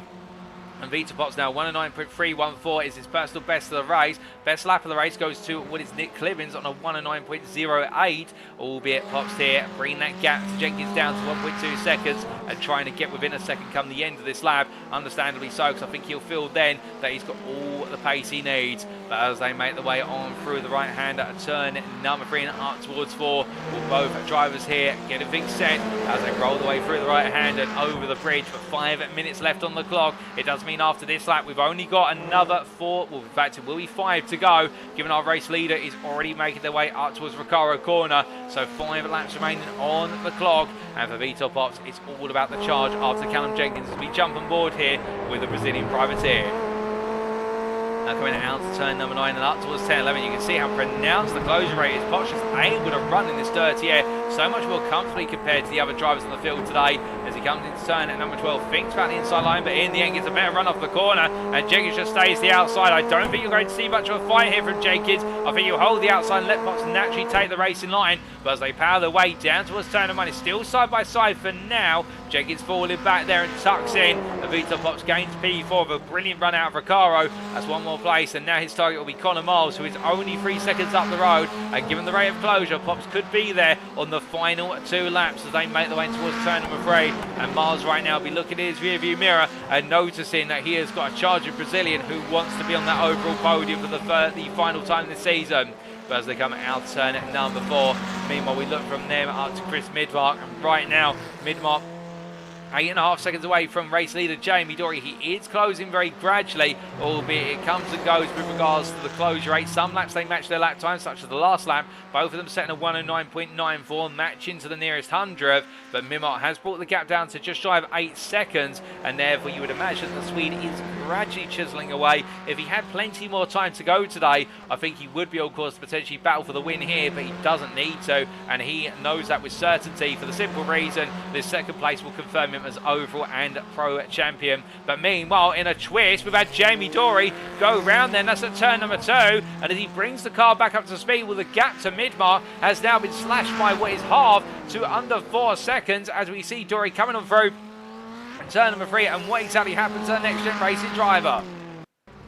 Well, as we get the replay here, the number 13 driver coming on down. I think this may have been a bit of a adventurous breaking through the sweeper into 2. Indeed, there the car drifting loose through the sweeper and then having to catch the car and getting it stopped and pointing in the right direction. Very well caught there by the number 13 driver, but that's going to put a huge amount of temperature through the tyres, and with that I would imagine that for Jamie Dory right now, he's going to feel the pain on the car with regards to the state of the tyre life as he makes his way on through.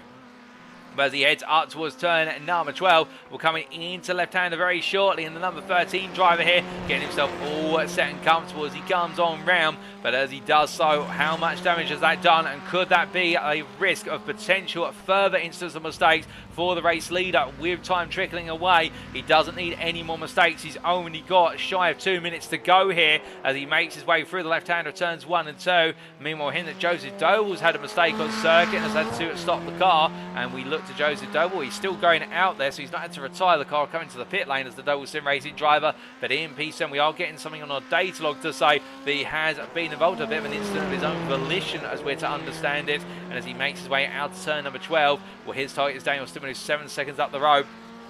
And Stimmer, I think, looking clear here for a P6 overall as Joseph Doble continues to charge. But as he does, time is running out. But heading onwards, we do get the replay of what happened, and here's what happened to the Doble Sim Racing driver. He's making his way out of 2 and up towards 3. Onto the brakes he went. Into the right-hander, and I think it's going to be a lock-up. Indeed it is, and the rear of the car kicking around there. Oversteer under braking, and for the Doble Sim Racing driver, an easy mistake to make. We've seen plenty do it this season, but he brings it back together and now heads for return at number 4. But charging on and up the hill he goes in towards the Oklahoma Bridge. We do look from him to Connor Miles, and well, this is the closest battle on circuit at the moment, as we do see the Black Flag Bandits driver keeping Vito Pops at bay, but Pops closing and closing fast as they make the way onto what for them may just be their final lap of racing here today. It's going to be very close, whether we will get an 18th lap. They've gone to lap number 17, and as they head on to the brakes, well, Miles going very slow there under braking to turn number 2. We look back from the rear of the Black Flag Bandits machine. Will Vito Pops not quite closing in the end, or enough to be able to think about moving to turn 3, but Pops getting very aggressive there under braking. He can smell a potential overall podium here, and also the pro podium to go with it. And as they make the way through 4, Miles missing his apex there, and he can't afford little mistakes like this. He needs to keep his cool. And if he does so, he'll be rewarded with an overall podium, his first of the season. And as they make the way into turn number 7, both drivers here running on through. Pops, of course, in that dirty air. He'll be feeling the effects, but meanwhile, as they make the way through at Momo Corner, it will be checkered flag time at the end of this lap, and Jamie Dory comes out of the final corner, and what, it's been an eventful second race of the day, but for Jamie Dory, he's led it from start to finish and comes to line your race winner. But meanwhile, Chris Midmark with second place in this race, and the winning race number 1 will be your pro and overall champion for the Formula Fixed FF1600 series, ahead of Connor Miles, who takes P3, his overall podium, his first of the season, and with it the Prime win. Vito Pops P4, and Callum Jenkins with second place in the Prime class to go with the win in race number 1 of the day. He becomes your Prime champion for the season. Congratulations to the Team Hard driver, ahead of Daniel Stemman, who will round off the podium places of the Prime class. P6, their P3 in class, ahead of Joseph Doble P7, and then it will be shortly Nick Clemens who comes on through to take P8, albeit as he makes his way there through Momo Corner. And as he does, we've also had finish further down the order. Isaac Doble finished a lap down at P9 for Doble Sim Racing, and Alan McCain finished 3 laps down for iRacing Esports in P10. But as we see Nick Clemens make his way through the final corner, he'll miss out on the Pro-Am podium, but he'll still take, well, in fact, a Pro podium, I should say, but he'll still take P8. And as he comes to line, the iRacing Esports driver there, a bit of frustration, but at the end of the day, he's got the races done and got some points on the board, and we'll have to wait to see where he fits in come all the end of it. But meanwhile, looking at to Jamie Dory, an absolutely brilliant drive. It almost was thrown away come the run for return at number 2 right at the end of the race, but yeah, it was able to hold on to the win. And meanwhile, Chris Midmark, he'll be absolutely pleased. In fact, he'll be ecstatic right now in the fact he is pro and overall champion, and his consistency and the pace that's come with it has paid off as the season has gone on, and he really has been the one to beat as the Midmark Motorsport Swede, as he has made his way from round to round and has never made a major mistake compared to his peers. But meanwhile, Callum Jenkins coming into the pit lane, your Pro-Am champion, and well, getting ready to park up now. The Team Hard driver absolutely on form, and really a rise of form in the second half of the season, much like Mark Sykes. But in the end for Mark Sykes today, it was 2 races that did not go his way whatsoever. Meanwhile, for Callum Jenkins, he kept his cool, kept it calm, and carried on. And for Daniel Stimman, it will be runner-up slot in the Prime class, with Mark Sykes finishing 3rd place in the end between the 3 come the end of the championship standings. But as we now look to the scenic view, ladies and gents, but let's take you through those race results, subject to any stewards' inquiries. There may be some. And as we can see, Jamie Dory taking the win for NXTGEN Racing in race 2 of 2 here at the Oran Park Raceway in Australia by 3.2 seconds over Midmark Motorsports' Chris Midmark. And then the overall podium being rounded off by the Prime driver and your Prime winner of Connor Miles for Black Flag Bandits. Behind him by 3 tenths, Vita Pops, the Brazilian, at P4, and finished off the pro podium there of Dory, Midmark and Pops, with Callum Jenkins, your runner-up in the Prime class, P5 there for Team Hard, and finishing the best part of 19 seconds clear of the final podium finish on the Prime podium of Daniel Stimmen, the privateer, and completed that podium of Miles, Jenkins and Stimmen. Joseph Doble at P7 there, a frustrating race for the Doble Sim Racing driver, and a frustrated pair of races given the spin out from the lead of the race in race number 1. And then Nick Clearance, the final finisher on the lead lap for iRacing Esports P8, with Isaac Doble finishing a lap down in P9 for Doble Sim Racing, and finishing 3 laps down, Alan McCain for iRace Esports. Mark Sykes, the first of our retirees, and we classified as they did not finish for NXTGEN Racing, retiring 13 laps from the end, and retiring 14 laps from the end, Daniel J. Lewis and Daniel Fritz. They'll both be classified as non-finishers as well, with the Privateer and the Whiskey Runners Racing drivers. But that concludes our racing for today and for the season, ladies and gentlemen. But we still, of course, have one more part of the broadcast today, as it is a live broadcast, and it is post-round interviews with our drivers. We'll be back in approximately 10 minutes' time for those interviews to hear what our drivers thought of the racing here today and their season campaigns as a whole. Don't go anywhere. We'll be back shortly, and you won't want to miss them.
Alrighty, ladies and gentlemen, without further ado, it is time for our post-round interviews. And today we're going to be hearing from our two of our stars in the Pro-Am class. Firstly, from our Pro-Am champion and our double podium finisher in class, including taking the Pro-Am class win in race number 1, Callum Jenkins from Team Hard. And then we'll come on to the Black Flag Bandits driver of Connor Miles, who in the number 62 machine put on a stellar performance across all 3 sessions and took his first and only overall podium of the season in race number 2, and with it also the class win and also a double podium finisher. Without further ado, let's kick off with Callum Jenkins, who joins me now in the interview room. And Callum, good evening to you, and well, what can I say other than congratulations on taking the Pro-Am Championship crown with 2 stellar performances today. You must be absolutely pleased as punch. Thank you. Yeah, absolutely. It was a phenomenal last round to end the season, just to pinch it from Mark there quite in spectacular fashion. I think it's a bit unfortunate he had maybe some less fortune this round compared to me. I managed to just try and keep my nose clean and got a couple of good results out of it. Did exactly what I needed to in the end there, I think. Oh, indeed. And carrying on with those words of doing exactly what you needed to, we've seen over the course of the season a back and forth between yourself and Mark Sykes, with Daniel Stemmer also getting into the mix as the round at Rudskogen. Going into tonight, you are only 1 point behind, and you levelled the field immediately with a qualifying session that saw you took pole position in the Pro-Am class. Yeah, absolutely. I put a lot of effort into this round, trying to get some more practice in, maybe compared to what I usually would do. Try and get in a lot of laps, make sure I can try and pinch every single point possible, that being, the polling class, the fastest lap each race, that kind of thing. Just try and get every single point I could. I knew that kind of throughout the season I've had more of a pace advantage compared to, say, Mark, but he's generally tended to be very consistent. I know I've been a bit of a flash in the pan, sometimes having some unfortunate incidents, so I knew every single point counted, that I needed to use my pace to my advantage. So I knew that I needed to come straight out of the gate this weekend with as strong a performance as I could. Oh, most definitely. And in taking that pole position, I have to ask, with the Oran Park Raceway, we saw many a driver, yourself including, having these little wobbles or moments of oversteer throughout the lap. What is it about the circuit that makes it so difficult when combined with these FF1600 machines? I think probably the most scary part is going through turn one. Turn one kind of being a little bit of a kink into a very hard braking zone into the hairpin. So you're kind of doing most of your braking while you've still got a bit of steering input on. Just a little bit too much brakes, and suddenly the back end wants to kind of go around on you. So it's about trying to be very delicate with the brakes, and also kind of throughout the lap, some of the bumps and the undulation changes really tries to unsettle the rear a lot. So the Formula 1600s seem to rely quite a lot on kind of shock steering and trying to get that back end to rotate a bit, but with kind of a little bit of a bump in the circuit, or as I say, trying to brake while turning, it just makes it even more volatile and quite scary. Yeah, qualifying, I definitely had maybe too many incidents. I knew I needed to give it everything I could and had a few spins throughout qualifying, just trying to push those limits. But by pushing those limits in the end, you found pole position in class over Connor Miles by half a tenth, which was enough. And then going into race number 1, we saw it all kicked off at the front of the field on lap number 2, but you managed to steer clear of the incidents around you and come on home for a P4 overall. It looked as though for most of the race you just needed to keep things under control. Yeah, coming into this weekend, I tried to temper my expectations in terms of overall results, and I would have loved to have fought kind of for that P3 overall. I believe it was Joseph Doble that got ahead of me just towards the end of that race. I kind of wanted to take the fight back to him, but I knew what I needed to do for the championship. I knew who I was fighting and what fights not to pick. Certainly there was a lot that kind of was going on around that I just needed to keep my nose clean. Oh, most definitely. And a clean approach in race number 1 meant that going into the second race of the day, provisional championship leader, and in race number 2 with a full reverse grid, which saw you start from towards the back of the field, the opening couple of laps were quite terrifying, and you also had some mistakes of your own, particularly on lap number 3 into turn 1. Yes, absolutely. The start of race 2 maybe was not the strongest start I ever had.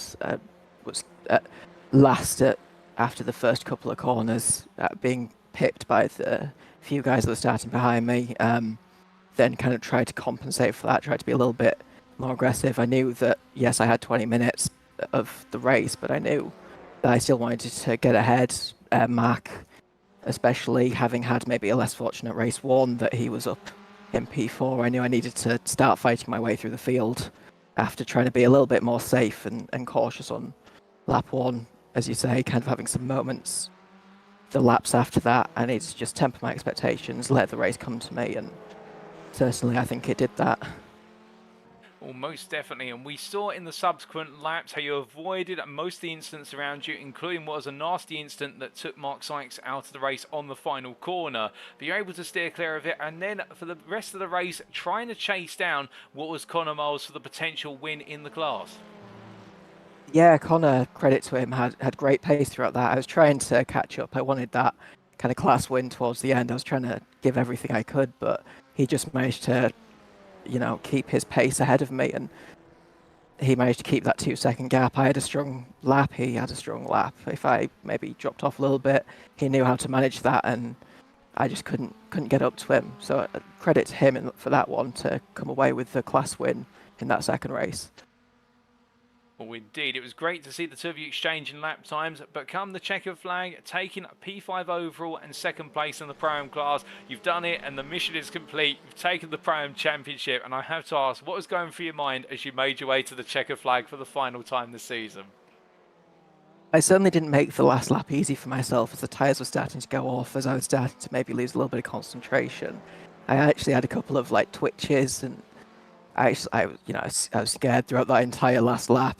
I didn't make it easy for myself. So kind of going through that, I was just, please survive, please don't make any silly mistakes. I know I've done that before, where I've kind of thrown a race away just too late, just by complacency. So it was trying to just keep my cool through to the very end, and then at the end, yeah, it was definitely being happy, knowing that I'd done what I needed to. Obviously pending Stewart's investigations, but I didn't really get involved in anything, so I can't see why there would be anything against me. So yeah, certainly I was very happy at the end there, knowing that I'd done what I'd done. Oh, most definitely. And flying the banner high for Team Hard as part of the esports team, and on also the real world motorsport circuit, which we cannot forget as well. And with this season going to a naturally good conclusion, are there any moments you'll be looking back on and thinking fondly of, or any highlights that stand out in particular?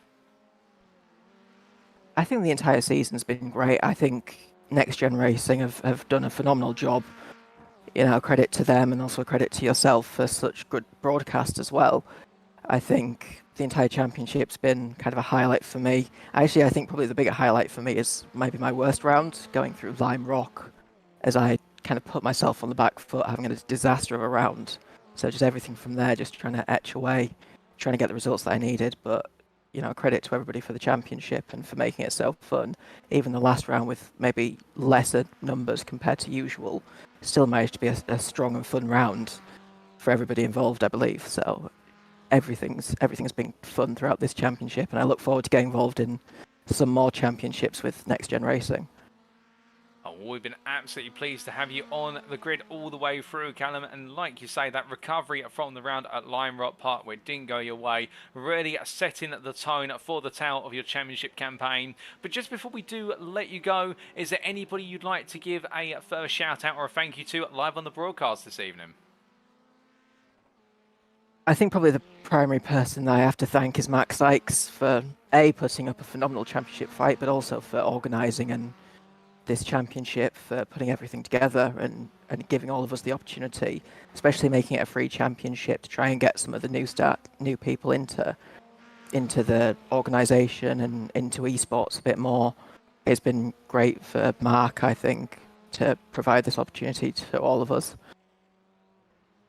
Well, Callum, it's been absolutely brilliant to have you in the interview room. And once again, just before I do let you go, allow me to say congratulations on being our provisional Pro-Am champion for this season of the Formula Fixed FF1600 series hosted by NXTGEN Racing. A deserved title. Enjoy it, and congratulations once again. Yes, thank you so much. Have a great evening.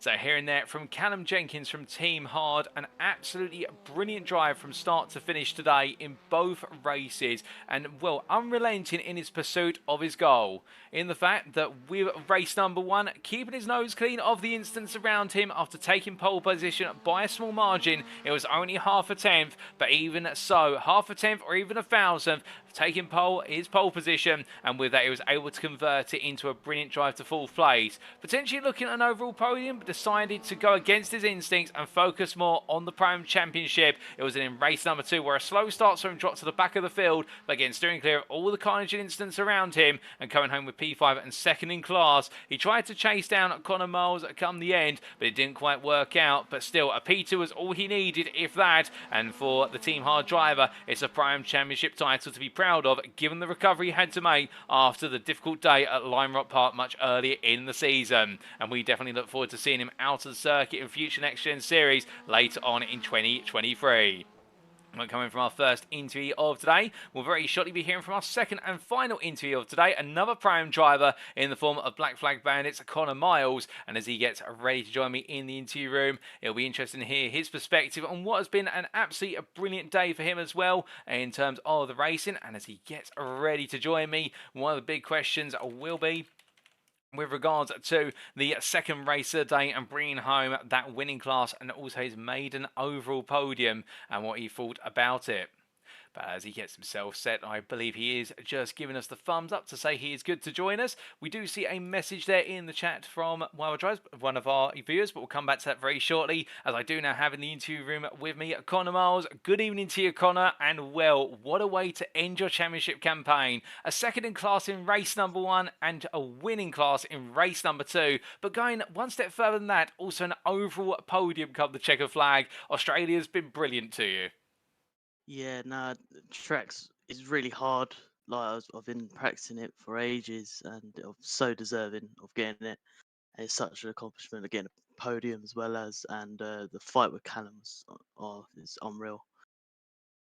Oh, most definitely. And dialing it all the way back to the beginning of today, or really that practice going in terms of the amount of practice you've had to put in to the Oran Park Raceway circuit, what was your main focal point? Because we've seen so many drivers having difficulty around here today, and you're making a couple of mistakes of your own, but you look mostly composed. There were tiny errors, if anything. Yeah, no, it's that first 2 corners. It's so hard trying to get that brake pressure correctly, trying to get fast through there, as well as last corner as well. I sort of took a different line to everyone else on the grid with what I was seeing, and it really gave me advantage on the run down to turn 1. Well, putting all that practice in, we saw qualifying was a close contest for prime pole between yourself and Callum Jenkins, who we just heard from, and all the way through it was tenths or hundredths, if that, and in the end it came down to half a tenth. Do you feel as though there was a bit more time out there?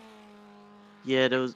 I reckon I could have got a little bit more time out of there, but I just cracked under the pressure. I was just kept on making silly mistakes, but Callum kept his composure and absolutely smashed it.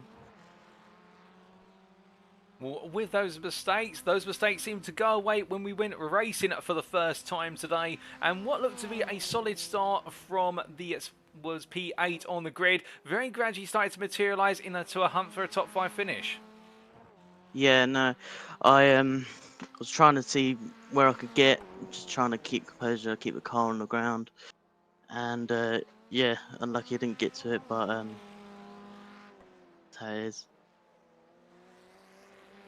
Well, indeed, unfortunate, but still taking the runner-up spot in the Pro-Am class in the first race. And then we saw race number 2 come around, starting a bit further back on the grid, albeit you seemed to steer clear of all the danger in the opening 5 laps, and there were a lot of incidents. Yeah, on the opening 5 laps, I did look up quite a lot, and I pretty much destroyed the tyres by the end of the 4 laps. But the first couple of laps, I was just trying to keep out of danger, try and keep my composure, get back into the groove, and just try and race it out, try and get that win.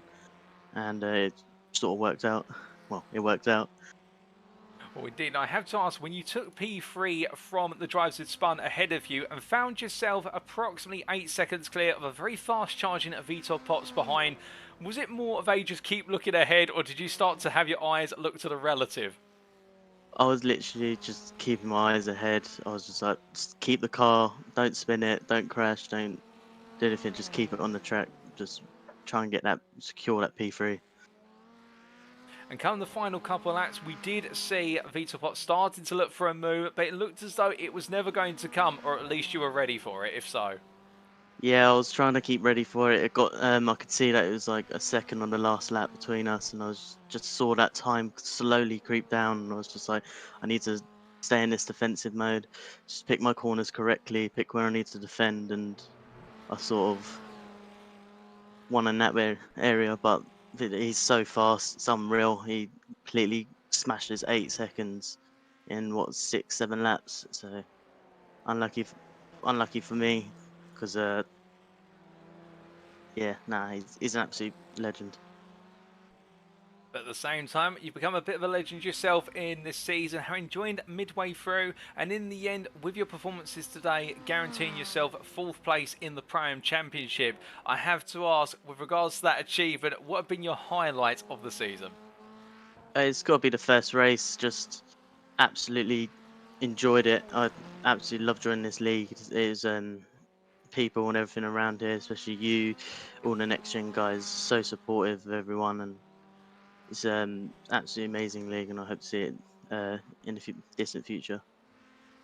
Oh, well, that's absolutely brilliant to hear that you've enjoyed it from start to finish, Connor. And just before we do let you go, is there anybody you'd like to give a shout out or a thank you to live on the broadcast this evening? Yeah, I'd like to shout out my mate Mac, absolute legend. He's literally joined his team. One of the guys in there suggested this NXTGEN, and I was like, you know what, I'll give it a go. Saw there was a free league, and I took it on him. And as well, a happy birthday, man. And yeah, that's pretty much everyone. Well, I think Mac will appreciate that. I do believe he's still tuning in via the YouTube broadcast. But with that, Connor, thank you for joining me in the interview room this evening. Congratulations once again on what was a double podium in the Prime class, including the Prime win in race number 2 and an overall podium at P3 to go with it. It's been great to see you out on circuit all the way through the season, and we do look forward to seeing you back on the tarmac in the NXTGEN series in the future. Thanks, man. Have a great evening. You too, man. So hearing there from Connor Miles from Black Flag Bandits, and we're absolutely pleased with his performances. There's no question about that. But interesting, you should say, his highlight of the season was the very first race he competed in, due to the supportive atmosphere and the way he was made to feel welcome on the tarmac, which is great to hear. That's what we do strive for here at NXTGEN Racing. But let's talk a little bit less about ourselves and more about one of the superstars of the day. And as we see him charging on around in the number 62 in the replay pictures at the moment. In qualifying, felt as though there was a bit more time out there, couldn't quite dethrone Callum Jenkins from that Prime pole, but going into race number 1, again, missing out on the top 5 by only small margins, and also some mistakes thrown into the mix, but at the same time, not losing sight of that runner-up spot and carrying that through into race number 2, where everybody else around him seemed to lose their head and make mistakes. He did not, and despite the pressure building from Vitapot's behind, in the end just kept his cool and carried on for the last couple of laps and brought it on home on the overall podium. And that is a way to end a season like no other, with also a class win to go with it. And definitely, I think Connor Miles is one to watch out for in future NXTGEN series, much like Callum Jenkins. Should we see them both on circuit again together, I think there will be some sparks. But with that, ladies and gentlemen, that concludes our interviews for today. You just heard from the number 62 driver of Connor Miles from Black Flag Bandits in the Prime class, and you previously also heard from the Prime class driver of Team Hard and our Prime champion for this season, and the number 19 driver of Callum Jenkins. Congratulations to both of them on their performances, and thank you to them both for joining me in the interview room once again.